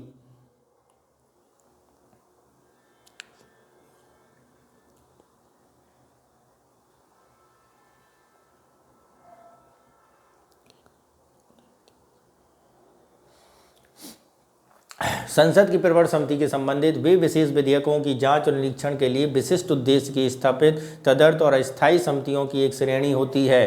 तो प्रवर समिति के संबंध में पहली बात जो कही गई है बिल्कुल सही है। उनकी अस्थायी प्रकृति के कारण प्रवर समितियों को नियंत्रित करने वाली प्रक्रियाएं संसद की प्रक्रिया के नियमों के भीतर अच्छी तरह परिभाषित नहीं, बिल्कुल गलत है। अच्छी तरह परिभाषित हैं और अस्थायी नहीं, स्थायी के तौर पर हैं, ये स्टेटमेंट बिल्कुल गलत है। दूसरा, इनकी सदस्यता एक सदन के सांसद तक सीमित है, ये बात बिल्कुल सही है। इतनी मतों के समानता की स्थिति में सबसे वरिष्ठ सदस्य की होगी, तो ये सबसे वरिष्ठ नहीं बल्कि अध्यक्षता के लिए होगी, स्पीकर के लिए होगी, या पीठासीन जो अधिकारी होगा उसके लिए होगी, यानी चौथा भी स्टेटमेंट गलत है। पहला और तीसरा सही है। ऑप्शन देखते हैं क्या है इसमें, कितने कथन सही हैं। क्या है ऑप्शन में, कितने कथन सही हैं? तो ऑप्शन बी हमारा सही होगा, 2 कथन क्या है हमारे सही हैं। नेक्स्ट चलते हैं क्वेश्चन नंबर 53 पर और देखते हैं 53 क्या कह रहा है। संसद सदस्य के निलंबन के संदर्भ में निम्नलिखित कथनों पर विचार कीजिए। ये सुनिश्चित करने के लिए कि कार्रवाई उचित तरीके से संचालित हो, अध्यक्ष सभापति को किसी सदस्य को सदन से बाहर निकालने का अधिकार है। तो ये बात बिल्कुल क्या है हमारी सही है, निकाल सकता है अध्यक्ष सदस्य। दूसरा, संविधान अनियंत्रित व्यवहार के मामले में निलंबन के संबंध में स्पष्ट प्रावधान करता है। ये भी बात क्या है, बिल्कुल बिल्कुल ये बात संविधान अनियंत्रित व्यवहार के मामले में निलंबन के संबंध में स्पष्ट प्रावधान करता है। ये बात सही नहीं है। अनुच्छेद 373 255 और 256 में राज्यसभा के मामले में ये नियम लागू नहीं होता है। निलंबन की अधिकतम अवधि शेष सत्र के लिए है। निलंबन की अधिकतम अवधि जो होती है वो शेष सत्र के लिए होती है। ये बात बिल्कुल सही है, यानी ऑप्शन बी हमारा सही होगा। नेक्स्ट चलते हैं क्वेश्चन नंबर 54 पर। क्या कह रहा है 54? भारत वियतनाम के संबंध में कथनों पर विचार कीजिए। उनके द्विपक्षीय संबंधों को व्यापक सामरिक साझेदारी स्तर को तक बढ़ाया गया है। वे अंतर्राष्ट्रीय विधि के अनुसार नौवहन और हवाई उड़ान की स्वतंत्रता की दृढ़ता से समर्थ करते हैं। उपरोक्त कथनों में से कौन से सही हैं? तो यहाँ पर यदि हम बात करें उपरोक्त में से ये जो दोनों कथन हैं वो पूर्णतः क्या है हमारे सही हैं, यानी सी ऑप्शन हमारा बिल्कुल सही होगा। नेक्स्ट चलते हैं क्वेश्चन नंबर 55 पर। जल विद्युत के संदर्भ में निम्नलिखित कथनों पर विचार कीजिए।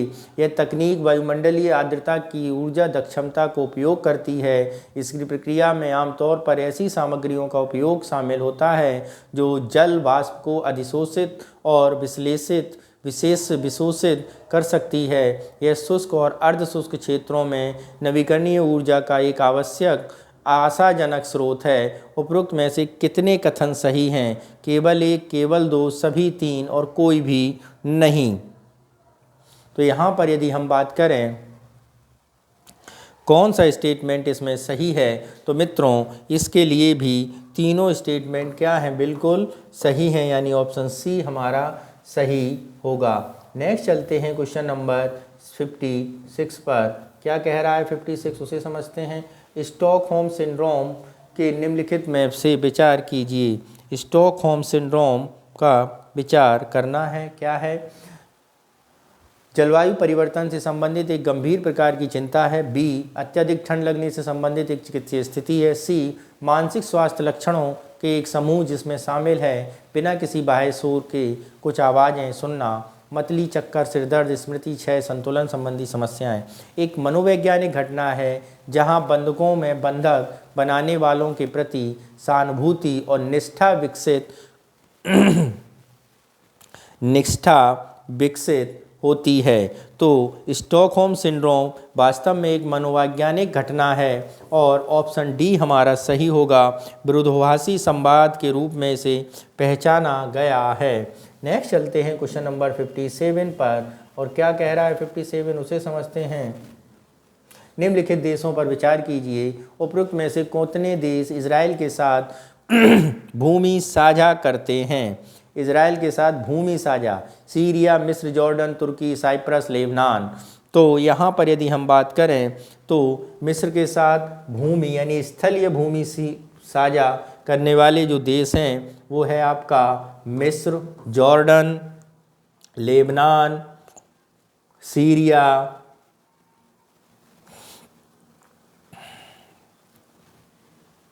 साइप्रस जो है वो समुद्री सीमा करता है साझा। कौन सी करता है? समुद्री सीमा। ठीक है। और तो ऑप्शन 1, 2, 3, 4 हमारे बिल्कुल सही हैं, यानी ऑप्शन बी हमारा क्या होगा? सही होगा। नेक्स्ट चलते हैं क्वेश्चन नंबर 58। क्या कह रहा है? भारत के महान्यायवादी क्या हैं?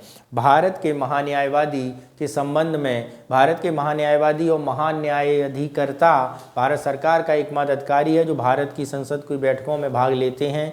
भारत का महान्यायवादी यानी भारत के अटॉर्नी जनरल के संबंध में ये बातें की गई हैं। तो महान्यायवादी पद के प्रावधान, तो संसद क्या कह रहा है, भारत सरकार के जो भारत की संसद की बैठकों में भाग लेते हैं, ये बात बिल्कुल गलत है। भारत के संविधान के अनुसार महाधिवक्ता अपने इस्तीफा तब सौंपता है जब नियुक्त करने वाली सरकार इस्तीफा दे देती है। ऐसी भी बात नहीं है। महाधिवक्ता बैठकों में भाग लेने की अनुमति नहीं है, कि लेकिन बोलने की अनुमति है, ठीक है। और ये राष्ट्रपति राज्यपाल के प्रसाद पर्यंत रहता है, यानी दोनों स्टेटमेंट क्या है हमारे गलत हो जाएंगे और ऑप्शन डी हमारा क्या हो जाएगा, सही हो जाएगा। नेक्स्ट चलते हैं क्वेश्चन नंबर 59 पर और देखते हैं 59 क्या कह रहा है। अधीनस्थ न्यायालयों के कथनों पर विचार कीजिए। जिला न्यायाधीश जिले का सर्वोच्च न्यायिक अधिकारी है। जिला न्यायाधीश के पास केवल नागरिक मामलों में मूल और अपीलीय क्षेत्राधिकार होते हैं। जिला न्यायाधीश न्यायिक और प्रशासनिक दोनों शक्तियों का प्रयोग करता है। उपरोक्त में से कितने कथन सही हैं? ठीक है केवल एक, केवल दो, सभी तीन और कोई भी नहीं। तो यहाँ पर यदि हम बात करें, जिला न्यायाधीश जिले का सर्वोच्च न्यायिक प्राधिकारी होता है, ये कथन क्या है, बिल्कुल सही है। जिला न्यायाधीश पास केवल नागरिक मामलों का नहीं, ऐसा कुछ नहीं है। जिला न्यायाधीश न्यायिक और प्रशासनिक दोनों शक्तियों का प्रयोग करता है। न्यायिक और प्रशासनिक दोनों शक्तियों का प्रयोग करता है, ये बात बिल्कुल सही है, यानी ऑप्शन बी हमारा क्या होगा, सही होगा। नेक्स्ट चलते हैं क्वेश्चन नंबर 60 पर और क्या कह रहा है 60, उसे समझते हैं।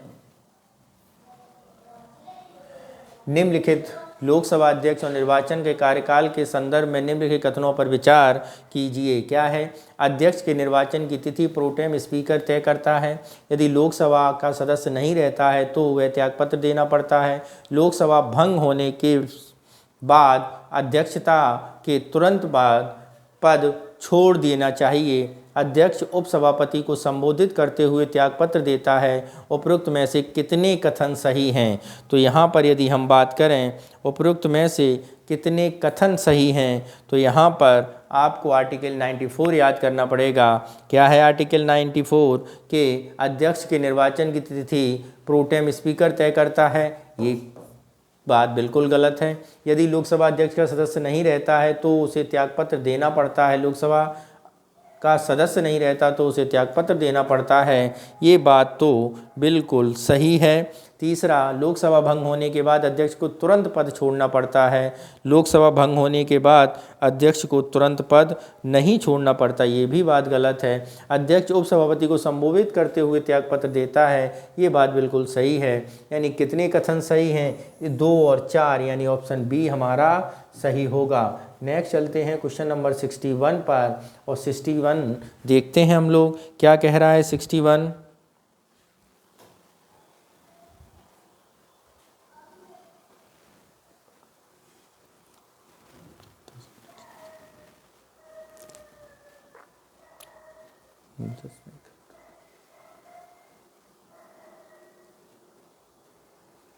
देखते हैं, इसे लोकसभा के साथ साथ राज्यसभा किसी भी सदन में प्रस्तुत किया जा सकता है, स्थगन प्रस्ताव।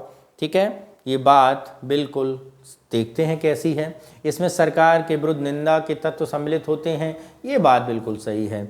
सरकार के प्रति निंदा के प्रस्ताव तो सम्मिलित होते हैं और ये स्थगन प्रस्ताव राज्यसभा किसी भी सदन में कर सकते हैं, ये बात सही नहीं है, लोकसभा में किया जाएगा। यानी ऑप्शन डी हमारा सही होगा, पहला गलत दूसरा सही। नेक्स्ट चलते हैं क्वेश्चन नंबर 62 पर, क्या कह रहा है 62, उसे समझते हैं। संसद के दोनों सदनों की संयुक्त बैठक के संदर्भ में निम्नलिखित कथनों पर विचार कीजिए।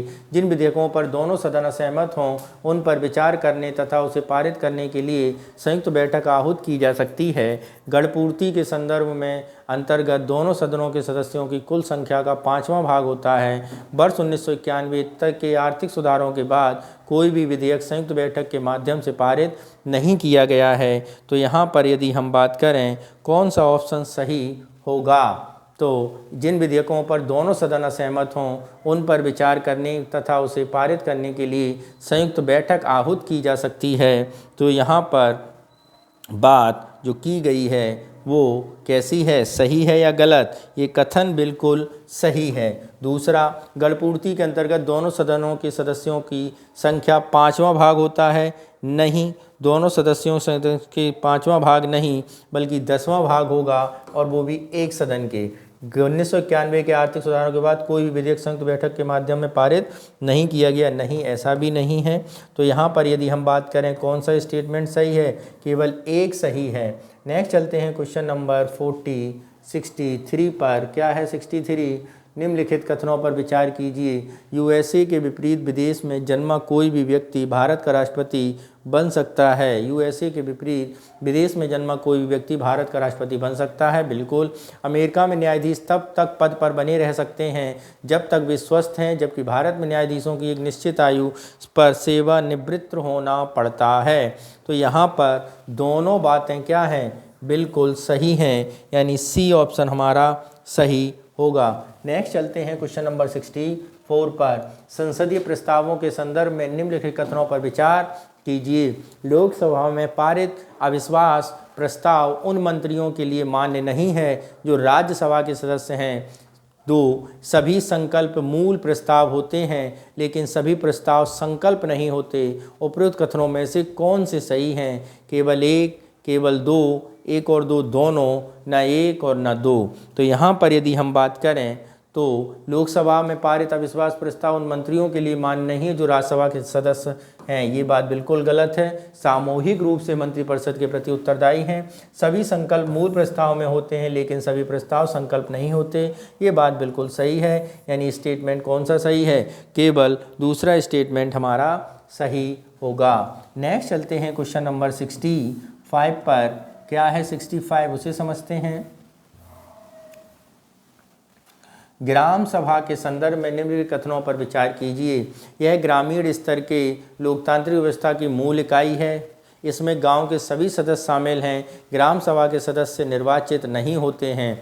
तो यहाँ पर यदि हम बात करें 1992 में 73वें और 74वें संविधान संशोधन से पारित हुआ था।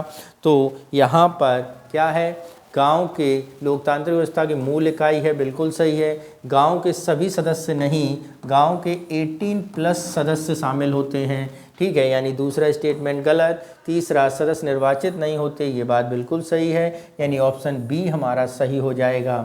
नेक्स्ट चलते हैं क्वेश्चन नंबर 66 पर। क्या कह रहा है 66? उसे समझते हैं। शहरी स्थानीय संदर्भ में निम्नलिखित कथनों पर विचार कीजिए। अधिसूचित क्षेत्र में समिति के सभी सदस्यों को राज्य सरकार द्वारा नामित किया जाता है। छावनी बोर्ड राज्य सरकार द्वारा बनाए जाते हैं, किंतु सेना द्वारा संचालित किए जाते हैं। एक टाउनशिप में कोई निर्वाचित सदस्य नहीं होते और केवल नौकरशाही संरचना के संदर्भ में विस्तार है। उपरोक्त कथनों में कितने कथन सही हैं? केवल एक, केवल 2, सभी 3 और कोई भी नहीं। तो यहाँ पर यदि हम बात करें कौन सा स्टेटमेंट सही होगा?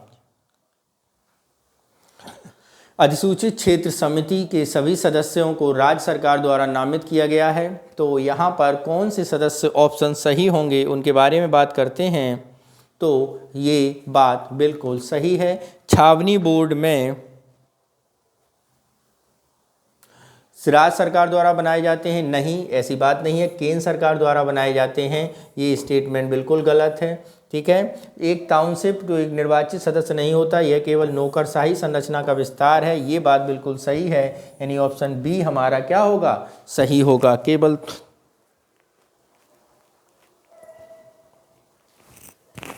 ठीक है। नेक्स्ट चलते हैं क्वेश्चन नंबर 67 पर। क्या कह रहा है 67? राज्य के राज्यपाल के संदर्भ में निम्नलिखित कथनों पर विचार कीजिए। एक राज्यपाल अपने पद ग्रहण की तिथि से 5 वर्ष की अवधि के लिए पद धारण करता है। शीघ्र कानून बनाने की आवश्यकता पड़ने पर वह किसी भी समय अध्यादेश जारी कर सकता है। वह राज्य विधानमंडल के सदस्यों को निर्हर्त के प्रश्न पर राज्य निर्वाचन आयोग को परामर्श से निर्णय लेता है। उपयुक्त कथनों में से कितने सही हैं? तो यहाँ पर यदि हम बात करें उपयुक्त कथनों में से केवल एक कथन सही होगा। वो कौन सा होगा वो अभी हम लोग देखते हैं। क्या कह रहा है? एक राज्यपाल अपने पद ग्रहण की तिथि से 5 वर्ष की अवधि में पद धारण करता है। ये बात बिल्कुल सही है। आर्टिकल 156 में ये बात कही गई। शीघ्र कानून बनाने की आवश्यकता पड़ने पर वह समय पर अध्यादेश भी जारी कर सकता है। तो शीघ्र नहीं, जब विधानसभा न चल रही हो, विधानसभा सत्र न चल रहा हो उस कंडीशन में, यानी दूसरा गलत है। राज्य विधानमंडल के सदस्यों की निहरता के प्रश्न पर राज्य निर्वाचन आयोग को के परामर्श से निर्णय लेता है। नहीं, राज्य निर्वाचन नहीं, केंद्र से लेता है, यानी तीसरा भी गलत, केवल एक कथन सही है, यानी ऑप्शन ए हमारा क्या होगा, सही होगा। नेक्स्ट चलते हैं क्वेश्चन नंबर 68 पर।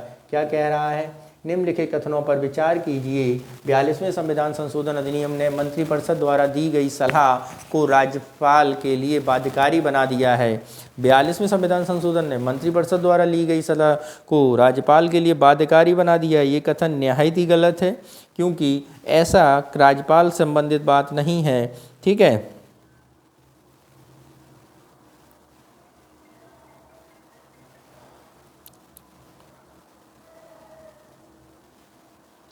ठीक है, ठीक। राज्यपाल के संबंध में कोई उपबंध नहीं है। राष्ट्रपति के संबंध में जब यह प्रश्न उठता है कोई मामला राज्यपाल के विवेकानुसार है अथवा नहीं, तो राज्यपाल यह निश्चित अंतिम होगा। ये बात बिल्कुल सही है, राज्यपाल का निर्णय अंतिम होता है। नेक्स्ट चलते हैं, क्या है आगे, उपरोक्त में से कौन सा कथन सही है। दूसरा कथन सही है, यानी ऑप्शन बी हमारा क्या होगा, सही होगा। ए हमारा गलत होगा। नेक्स्ट चलते हैं क्वेश्चन नंबर 69। क्या कह रहा है 69, उसे बताते हैं। राज्य विधानसभा संरचना के कथनों पर विचार कीजिए। परिषद की अधिकतम संख्या विधानसभा की कुल सदस्य संख्या की 1/3 और न्यूनतम सदस्य संख्या की 40 निर्धारित है। परिषद के 1/3 सदस्य स्थानीय निकायों के सदस्यों द्वारा चुने जाते हैं। परिषद के 1/12 सदस्य महाविद्यालयों एवं विश्वविद्यालयों के शिक्षकों द्वारा चुने जाते हैं। परिषद के 1/3 सदस्य विधानसभा के सदस्यों द्वारा आपस में चुन लिए जाते हैं। तो यहाँ पे बात करने हैं कितने कथन यहाँ पर सही हैं। तो परिषद की अधिकतम संख्या विधानसभा की कुल सदस्य संख्या की न्यूनतम सदस्य 40 हैं, ये बात बिल्कुल सही है। 1/3 सदस्य निकायों द्वारा चुने जाते हैं, ये भी बात बिल्कुल क्या है, सही है। ठीक है, आगे क्या है, 1/12 सदस्य महाविद्यालय विश्वविद्यालय के शिक्षकों द्वारा।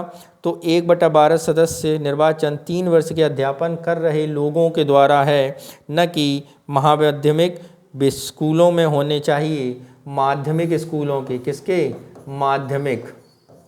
ये स्टेटमेंट गलत। परिषद के 1/3 सदस्य विधानसभा के सदस्यों को आपस में चुने जाते हैं। 1/3 सदस्य का निर्वाचन विधानसभा सदस्यों द्वारा, निर्वाचन विधानसभा के सदस्यों द्वारा उन सदस्यों के लिए चुना जाता है जो विधानसभा सदस्य नहीं होते हैं। सदस्यों द्वारा आपस में चुने जाते हैं, नहीं, ये भी बात बिल्कुल गलत है। आपस में नहीं चुने जाते हैं, जो सदस्य नहीं हैं उन्हें चुने जाता है, सदस्य नहीं है, यानी केवल 2 सही हैं। ऑप्शन बी हमारा क्या होगा, सही होगा। क्या होगा, ऑप्शन बी हमारा सही होगा। नेक्स्ट चलते हैं क्वेश्चन नंबर 70 पर। क्या कह रहा है 70, उसे समझते हैं। संविधान किसी विधेयक पर असहमति के मामले में विधानमंडल के दोनों सदनों की संयुक्त बैठक का प्रावधान करता है। कोई भी विधेयक राज्य की विधान परिषद में आरंभ नहीं हो सकता। उपरोक्त में से कौन से कथन सही हैं। तो यहाँ पर यदि हम बात करें, संविधान किसी विधेयक पर असहमति के मामले में विधानमंडल के दोनों सदनों का संयुक्त बैठक का प्रावधान करता है, नहीं करता है विधानसभा में, बिल्कुल गलत है। कोई विधेयक राज्य की विधान परिषद में आरंभ नहीं हो सकता, नहीं। धन विधेयक को छोड़कर हो सकता है, धन विधेयक के अलावा विधेयक जो हैं वो राज्य विधान परिषद में हो सकते हैं, यानी ये भी गलत, यानी ऑप्शन डी हमारा सही होगा। ना ए सही, ना बी सही, ओनली डी सही। नेक्स्ट चलते हैं क्वेश्चन नंबर 71 पर। किस पर, 71 पर। क्या कह रहा है 71, उसे समझते हैं। राष्ट्रपति के परामर्श के बाद राज्यपाल किसी भी न्यायाधीश को उच्च न्यायालय से दूसरे उच्च न्यायालय में स्थानांतरित कर सकता है, बिल्कुल। उच्च न्यायालय में न्यायाधीशों की पेंशन राज्य की संचित निधि से दी जाती है। तो यहाँ पर यदि हम बात करें तो ये दोनों स्टेटमेंट क्या हैं, कैंसिल हैं, यानी दोनों स्टेटमेंट क्या हैं हमारे, पूर्णतः गलत हैं, यानी ऑप्शन डी हमारा यहाँ भी सही होगा। नेक्स्ट चलते हैं क्वेश्चन नंबर 72 पर। क्या कह रहा है 72, उसे देखते हैं। भारतीय संस्कृति के संदर्भ में अरंगेत्रम पद किसको सर्वोत्तम रूप से संदर्भित करता है? यह शास्त्रीय नृत्य का एक विद्यार्थी द्वारा एकल नृत्य की शुरुआत है। यह एक पारंपरिक भारतीय मार्शल आर्ट के रूप में है। सी, यह एक प्रकार के शास्त्रीय संगीत गायन है। सी, डी, आमतौर पर त्योहार के दौरान उत्तर भारत में निकाला जाने वाला धार्मिक जुलूस है। तो अरंगेत्रम के बारे में यदि हम बात करें तो इसका अर्थ होता है मित्रों मंच पर चढ़ना, यानी मंच पर चढ़ने के संबंधी एक विद्यार्थी द्वारा एकल नृत्य की शुरुआत करना, यही आपका अरंगेत्रम है। नेक्स्ट चलते हैं क्वेश्चन नंबर 72 पर। क्या कह रहा है 73 पर? चित्रकला के संदर्भ में निम्नलिखित कथनों पर विचार कीजिए। जहांगीर द्वारा तूतीनामा और हमजनामा का निर्माण करवाया गया था। 2, बसावन और दसवंत सम्राट अकबर के दरबार में चित्रकार थे। तो यहाँ पर कौन सा कथन सही है? तो मित्रों यदि हम बात करें मुगल चित्रकला में जहांगीर का एक अपना महत्वपूर्ण योगदान है, लेकिन तूतीनामा और हजमनामा का निर्माण जहांगीर ने नहीं बल्कि हुमायूं ने करवाया था। किसने? हुमायूं ने। तो पहला स्टेटमेंट गलत। बसावन और दसवंत अशोक अकबर के सम्राट के थे, ये सही, यानी ऑप्शन बी हमारा क्या होगा? सही होगा। नेक्स्ट चलते हैं क्वेश्चन नंबर 74 पर। क्या है 74? उसे देखते हैं। लोकायत दर्शन के संदर्भ में निम्नलिखित पर विचार कीजिए। यह कर्म या मोक्ष की धारणा में विश्वास नहीं करता। यह एक सुखवादी दर्शन है जो मानता है कि आनंद जीवन का सर्वोच्च लक्ष्य है। इसे भारतीय दर्शन के चारवाक संप्रदाय के रूप में भी जाना जाता है। उपरोक्त में से कितने कथन सही हैं? केवल एक, केवल दो, सभी तीन या कोई भी नहीं? तो यहाँ पर बात करते हैं कर्म और मोक्ष की धारणा विश्वास नहीं करता, बिल्कुल सही है। एक सुखवादी दर्शन है, ये भी सही है। भारतीय दर्शन चारवाक संप्रदाय में भी जाना जाता है, ये भी सही है, यानी तीनों सही हैं। ये वो दर्शन है जिसके लिए एक कहानी भी प्रचलित है। हम लोग जानते हैं कि जब तक जियो खुल के जियो, उधार लेके भी घी पियो। ठीक है मित्रों, नेक्स्ट चलते हैं हम लोग अपने 75 पर। क्या कह रहा है 75? थोला पक्कुथु कर्नाटक की एक प्रकार की स्ट्रिंग कठपुतली है। ओके, कठपुतली राजस्थान की छाया कठपुतली की एक रूप है। ठीक है, तो यहाँ पर यदि हम बात करें तो थोल पावुकुथु कर्नाटक की नहीं बल्कि केरल और तमिलनाडु की एक कठपुतली नृत्य के रूप में जाना जाता है। किसके?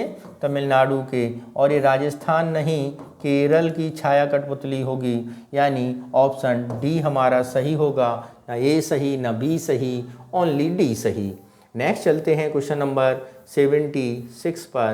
क्या कह रहा है 76?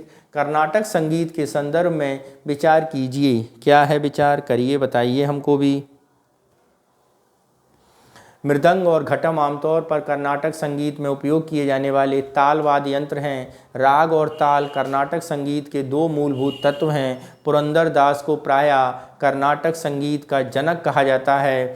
ठीक है, तो यहाँ पे बताना है कौन सी बातें सही हैं। तो मृदंग और घटम आमतौर पे कर्नाटक के हैं, ये बिल्कुल सही है। राग और ताल भी कर्नाटक संगीत से निर्मित हैं और पुरंदर दास प्राय कर्नाटक संगीत के जनक कहे जाते हैं, यानी ऑप्शन सी हमारा सही होगा। नेक्स्ट चलते हैं क्वेश्चन नंबर 77 पर। कृष्णदेवराय के संदर्भ में निम्नलिखित कथनों पर विचार कीजिए। क्या है? उसने अपनी माता के नाम पर विजयनगर के पास नगलपुरम नामक उपनगर की स्थापना की। ठीक है, तो अपनी माता के नाम पर विजयनगर के पास नगलपुरम नामक उपनगर की स्थापना की, ये बात बिल्कुल सही है। यह विजयनगर साम्राज्य में तुलु वंश का शासक था, बिल्कुल सही है। उसने तमिल में शासन कला और ग्रंथ की रचना की जिसमें अमुक्तमल्यद के नाम से जाना जाता है। तो ये तमिल नहीं मित्रों, ये जो भाषा है ये तेलुगु भाषा है। तो यहाँ पर ये स्टेटमेंट गलत, दो सही, तो बी ऑप्शन सही होगा। कौन सा ऑप्शन सही होगा? बी ऑप्शन सही होगा। नेक्स्ट चलते हैं क्वेश्चन नंबर 78 पर। क्या है? निकोलो देकांती ने किस शासक के शासनकाल के दौरान विजयनगर का दौरा किया?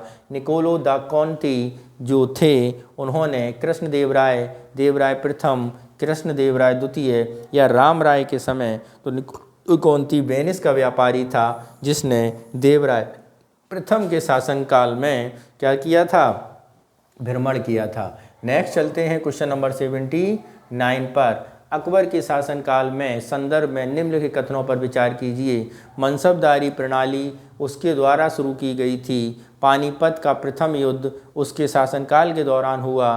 रामचरितमानस के प्रसिद्ध लेखक तुलसीदास उसके शासनकाल के दौरान थे। तो उपरोक्त में से कितने कथन सही हैं? तो मित्रों, अकबर के समय में मनसबदारी प्रणाली उसके द्वारा शुरू की गई थी। तो यहाँ पर यदि हम बात करें, मनसबदारी प्रणाली भारत में अकबर ने अपने सैन्य अधिकारियों को लिए दी थी।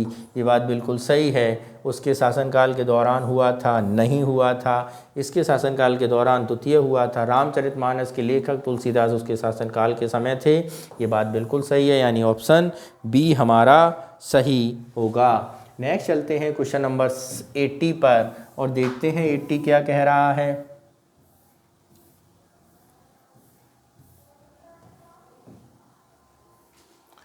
प्रारंभिक मध्ययुगीन इतिहास में चोल साम्राज्य के संदर्भ में निम्नलिखित कथनों पर विचार कीजिए। चोल साम्राज्य के क्षेत्रीय विस्तार की प्रक्रिया राजेंद्र प्रथम के शासनकाल में रुक गई थी। राजा को सर्वोपरित का संकेत देने वाली एक कोणमयी कोंडन जैसी अधिक भव्य उपाधियां दी गई हैं। उपरोक्त कथनों में से कौन से कथन सही हैं? तो यहाँ पर यदि हम बात करें, चोल साम्राज्य का विस्तार प्रक्रिया राजेंद्र प्रथम के शासनकाल में रुक गई, ये बात बिल्कुल गलत है। राजेंद्र द्वितीय आएंगे तो उनके शासनकाल में और वृद्धि होगी। दूसरी बात करें, राजा सर्वोपरित संकेत देने वाली कोंडम जैसी अधिक भव्य उपाधियाँ दी गई, ये बात बिल्कुल सही है। तो स्टेटमेंट दूसरा हमारा सही होगा। नेक्स्ट चलते हैं क्वेश्चन नंबर 81 पर। क्या है 81? उसे समझते हैं हम लोग। फिरोज शाह तुगलक के अधीन प्रशासन प्रणाली के संदर्भ में निम्नलिखित पर विचार कीजिए। मुसलमान पर जजिया की सख्ती से लगाया गया। मुसलमानों पर जजिया कर फिरोज शाह तुगलक ने, ठीक है। दूसरा, यह सिंचाई कर लगाने वाला पहला सुल्तान था, बिल्कुल सही है। विधवाओं अनाथों की देखभाल के लिए एक नया दीवान खैरात बनाया, ये भी सही है। तो यहाँ पर यदि हम बात करें, मुसलमानों पे नहीं, ये गैर मुसलमानों पर लगाया जाता है, पहला गलत, जबकि 2 और 3 सही हैं, यानी ऑप्शन बी हमारा सही होगा। नेक्स्ट चलते हैं क्वेश्चन नंबर 82। भारतीय शास्त्रीय कृति राग दर्पण का फारसी में अनुवाद किस शासनकाल में हुआ था? गैसुद्दीन तुगलक, फिरोज शाह तुगलक, कुतुबुद्दीन ऐबक, इल्तुतमिश। तो राग दर्पण का फारसी में अनुवाद फिरोज शाह तुगलक के शासनकाल में हुआ था। किसके शासनकाल में? फिरोज शाह तुगलक के शासनकाल में। नेक्स्ट चलते हैं क्वेश्चन नंबर 83। क्या है? नवीनसदा निम्नलिखित में से किसको सर्वोत्तम संदर्भित करता है? ऑप्शन ए मुनीम, लिपिक, कोषाध्यक्ष, राजस्व अधिकारी। तो नवीनसदा जो है वो लिपिक को संदर्भित करता है, और वो भी जो था वो खिलजी वंश में शुरू हुआ था। किस वंश में? खिलजी वंश में। नेक्स्ट चलते हैं क्वेश्चन नंबर 84 पर। क्या कह रहा है 84? उसे समझते हैं। निम्नलिखित में कुछ लोक संगीत हैं, उनके बारे में बताना है। तो आल्हा जो है वो उत्तर प्रदेश और मध्य प्रदेश में गाई जाती है, ठीक है। राजस्थान में पणिहारी के बारे में बात करें तो राजस्थान की लोक कला है, ठीक है। ओवी की बात करें तो महाराष्ट्र और गोवा में गाई जाती है। इसके अलावा ये महाराष्ट्र में और होती है, ठीक है मित्रों। और इसके बाद अगर हम बात करें बनावन, तो ये कश्मीर से संबंधित है। किससे संबंधित है मित्रों? कश्मीर से संबंधित है। किससे संबंधित है? कश्मीर से संबंधित है। बनावन कश्मीर, आला मध्य प्रदेश। तो 1 और 4 सही सुमेलित हैं, 2 और 3 सही सुमेलित नहीं हैं। तो यहाँ पे ऑप्शन देखते हैं कौन सा सही होगा हमारा, कौन से सही सुमेलित हैं। तो यहाँ पे 2 सही सुमेलित हैं, ऑप्शन बी हमारा सही होगा। नेक्स्ट चलते हैं क्वेश्चन नंबर 85 पर। क्या कह रहा है? रंगमंच और राज अंकैया नाट रासम माच मध्य प्रदेश, करेलियाली हिमाचल प्रदेश। तो निम्नलिखित में से कौन से सही सुमेलित हैं? तो अंकैया नाट असम से संबंधित है, बिल्कुल सही है। माच जो है वो आपका मध्य प्रदेश से संबंधित है, ये भी सही है। क्रियाली हिमाचल प्रदेश, सोलोन शिमला से संबंधित है, ये भी सही सुमेलित है। यानी तीनों सही सुमेलित हैं, ऑप्शन सी हमारा सही होगा। नेक्स्ट क्या है, उत्सव लाई हरोबा के संदर्भ में निम्नलिखित कथनों पर विचार कीजिए। लाई हरोबा असम में मनाए जाने वाले प्रमुख उत्सवों में से एक है। इसका विषय कृष्ण से अलग होने पर गोपियों और राधा का वियोग है। उपरोक्त कथनों में से कौन सा कथन सही है? लाई हरोबा असम में मनाए जाने वाले प्रमुख उत्सवों में से एक है, तो लाई हरोबा असम नहीं बल्कि मणिपुर में मनाया जाता है। कहाँ पर? मणिपुर में। इसका विषय कृष्ण से अलग होने पर गोपियाँ और राधा का वियोग है। ये बात बिल्कुल सही है, यानी ऑप्शन बी हमारा क्या होगा? सही होगा। नेक्स्ट चलते हैं क्वेश्चन नंबर 87 पर। क्या कह रहा है 87? निम्नलिखित पर किस शासक को अक्सर चित्रकार पुतली चैत्यकारी कहा जाता है? तो अगर हम शासक के बारे में यहाँ पर बात करें तो महेंद्र वर्मन प्रथम, नरसिंह वर्मन, कीर्ति वर्मन, नंदी वर्धमन, तो ये महेंद्र वर्मन प्रथम हैं जिन्हें चित्रकार पुतली और चैत्यकारी कहा जाता है। नेक्स्ट चलते हैं क्वेश्चन नंबर 88 पर। क्या है 88 पर? उसे समझते हैं। यह 17वीं और 18वीं शताब्दी के दौरान विजयनगर शैली का विस्तार है। इसमें वर्धमान महावीर के जीवन और कृष्ण लीला के दृश्यों को दर्शाया गया है। इसकी विशेषता जीवंत रंग पट्टिका जटिल विवरण है। उपरोक्त कथनों में से कितने सही हैं? केवल एक, केवल दो, सभी तीन, कोई भी नहीं। तो यहाँ पर यदि हम बात करें तो ये तीनों के तीनों कथन बिल्कुल सही हैं, ऑप्शन सी हमारा होगा। नेक्स्ट चलते हैं क्वेश्चन नंबर 89 पर। और क्या है 89 पर? उसे समझते हैं। मंदिर स्थापत्य की नागर शैली से संदर्भित कथनों पर विचार कीजिए। नागर शैली से संदर्भित हैं तारकीय भूमि योजना और मीनार जैसी घुमावदार पर्वत शिखर नागर शैली की दो सबसे बुनियादी विशेषताएं हैं। 2, मंदिर परिसर में अक्सर जलाशय और तालाब होते हैं। 3, मंदिर सामान्यतः एक पत्थर की चबूतरा पर टिका होता है।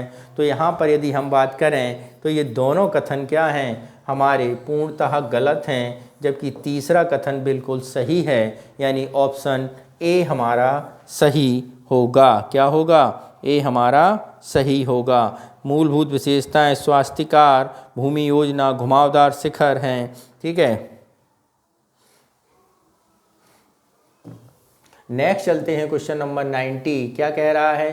प्राचीन इतिहास के संदर्भ में निम्नलिखित में कौन मणिग्रामम अय्यावोले हैं? बंदरगाह शहर, अधिगमन का केंद्र, व्यापार मंडली या बस्ती समूह? तो यहाँ पर बात करें मणिग्रामम और अय्यावोले जो हैं वो एक गिल्ड सोसाइटी हैं, व्यापार मंडली हैं, यानी ऑप्शन सी हमारा सही होगा। नेक्स्ट चलते हैं क्वेश्चन नंबर 91 पर। क्या कह रहा है 91? उसे समझते हैं। मध्यकालीन भारत में भक्ति आंदोलन के संदर्भ में निम्नलिखित कथनों पर विचार कीजिए। भक्ति का पंथ सिंधु घाटी सभ्यता से चले आ रहे हैं। इसकी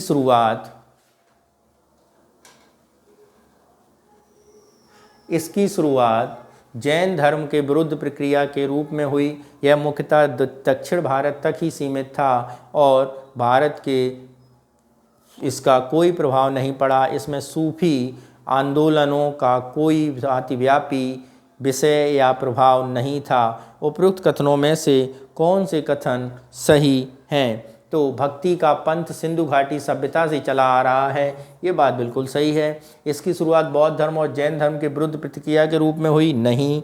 इसकी शुरुआत बौद्ध धर्म और जैन धर्म के प्रतिक्रिया रूप में हुई, ये भी बात सही है। दक्षिण भारत तक ही सीमित था, उत्तर भारत पर इसका कोई प्रभाव नहीं, ये दक्षिण भारत और उत्तर भारत दोनों में था। नेक्स्ट चलते हैं। इसमें सूफी आंदोलन का कोई अतिव्यापी विषय या प्रभाव नहीं था, ये भी बात बिल्कुल गलत है। सूफी आंदोलन का बहुत प्रभाव था, यानी ऑप्शन बी हमारा क्या होगा? सही होगा। नेक्स्ट चलते हैं क्वेश्चन नंबर 92 पर। क्या है 92? पुस्तक, जिल्द साजी तकनीक, चूने की मोटर, लोहे के रकाब, जंग प्रतिरोधी तकनीक, उपरोक्त में से कितनी तकनीक भारत में तुर्कों द्वारा पेश की गई थीं? तो भारत में तुर्कों द्वारा 3 तकनीकें पेश की गई थीं, जिसमें हम अगर बात करें तो जिलसाजी की कला, किसकी? जिलसाजी की कला, यानी एक तरह से लोहे पर किताबें, कागज़ की किताबें लिखने की प्रथा दौरान किताबों के लिखने की प्रथा जिलसाजी की कला कहलाती है। ठीक है। दूसरी, चूने का मोटर दिल्ली सल्तनत की देन है। ठीक है। और चौथी,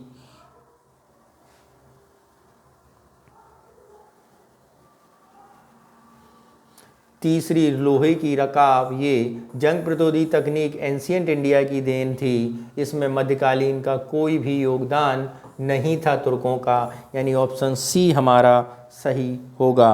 नेक्स्ट चलते हैं क्वेश्चन नंबर 93 पर। किस पर? 93 पर। देखते हैं 93 क्या कहता है।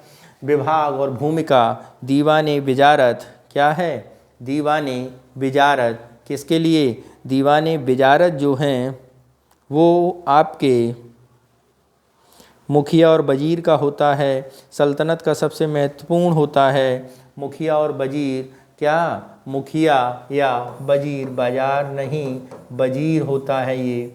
ठीक है। दीवाने अर्ज, दीवाने अर्ज के बारे में बात करें तो सैन्य विभाग से संबंधित है। किससे? सैन्य विभाग से। ठीक है। दीवाने इंसा, राजकीय पत्राचार, दीवाने इंसा जो है वो राजकीय पत्राचार दिखवाने के लिए होता है। तो ये सही है। तो कितने सुमेलित हैं? एक ही सुमेलित है, यानी ए ऑप्शन सही होगा। नेक्स्ट चलते हैं क्वेश्चन नंबर 94 पर। शेरशाह सूरी के संदर्भ में निम्नलिखित कथनों पर विचार कीजिए। उसने भारत में अफगान साम्राज्य के निर्माण किया। ये बात बिल्कुल सही है। अलाउद्दीन खिलजी के शासनकाल से प्रेरित था, ये भी बात सही है। उसने राजतंत्र में अफगान सिद्धांत का पालन किया। तो यहाँ पर यदि हम बात करें, राजतंत्र में अफगान सिद्धांत का पालन नहीं किया था, बल्कि ये दोनों बातें बिल्कुल सही होंगी, यानी ऑप्शन ए हमारा सही होगा। नेक्स्ट चलते हैं क्वेश्चन नंबर 95 पर। क्या कह रहा है? अकबर के शासनकाल के दौरान लीलावती का फारसी में अनुवाद किसने किया था? तो लीलावती जो कि भास्कराचार्य द्वारा गणित के सिद्धांत लिखी गई हैं, किसके द्वारा? भास्कराचार्य के द्वारा। और इसका फारसी में अनुवाद फैजी के द्वारा किया गया था। किसके द्वारा मित्रों? फैजी के द्वारा किया गया था। नेक्स्ट चलते हैं क्वेश्चन नंबर 96 पर। क्या कह रहा है 96?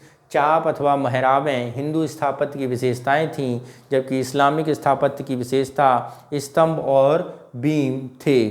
ठीक है। दूसरा, हिंदू कला अलंकारपूर्ण थीं, जबकि इस्लामिक कला तुलनात्मक रूप से थोड़ी सरल थीं। तो यहाँ पे चाप और मेहराबें हिंदू स्थापत्य की नहीं, बल्कि मुस्लिम स्थापत्य, अरब स्थापत्य इसकी देन है। अलंकारपूर्ण इस्लामिक कला तुलनात्मक रूप से थोड़ी सरल थीं। ठीक है। तो यहाँ पर केवल दूसरा ऑप्शन सही होगा, यानी बी ऑप्शन हमारा सही होगा। नेक्स्ट चलते हैं क्वेश्चन नंबर 97 पर। क्या कह रहा है 97? उसे समझते हैं। मध्यकालीन भारत में महिलाओं के प्रति संदर्भ में निम्नलिखित कथनों पर विचार कीजिए, करिए और हमें भी बताइए भाई।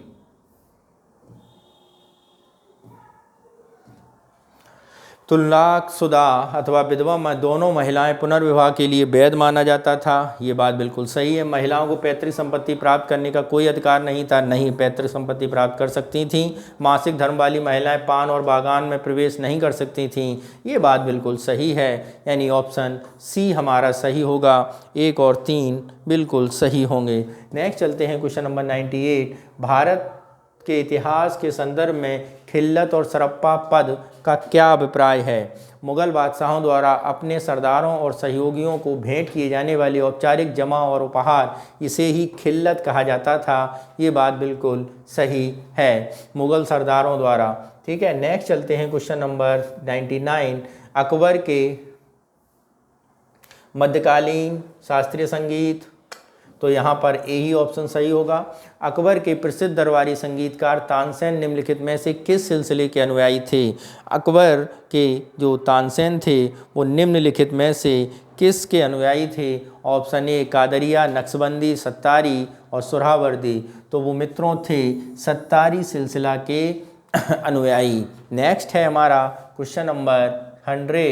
क्या है 100? सूफी भाषा में जियारत क्या है? क्या जियारत क्या है? ऑप्शन ए, सूफी संतों से जुड़े स्थल की तीर्थ यात्रा के रूप में, किसी सूफी संत की पुण्यतिथि है, यह किसी सूफी संत के उपदेशों का संग्रह है, ये इस्लाम में भक्ति कार्य हैं जिसमें प्रार्थनाएं की जाती हैं। तो मित्रों जो जियारत है वो सूफी संतों से जुड़े स्थल की तीर्थ यात्रा के रूप में एक है, यानी ऑप्शन ए हमारा सही होगा। तो इस तरह आज हम लोगों ने दृष्टि आईएएस संस्थान का पेपर संख्या 11 भी सॉल्व कर ली है, और जो पेपर अब शीघ्र होंगे वो भी अपलोड कर दिए जाएंगे, और इसके साथ ही हम लोग शीघ्र ही अन्य संस्थाओं जैसे दृष्टि आईएएस संस्थान का तो चल ही रहा है, उसी तरह संस्कृति आईएएस संस्थान और ध्येय आईएएस संस्थान जैसी संस्थानों के भी पेपरों को शीघ्र ही सॉल्व करेंगे, और आपके जो भी कन्फ्यूज़न हैं उनको भी हम अपनी क्लास के माध्यम से दूर करेंगे। तो आप हमारे चैनल से जुड़े रहिए, और आपका प्यार देने के लिए बहुत बहुत धन्यवाद, शुक्रिया, धन्यवाद, जय हिंद।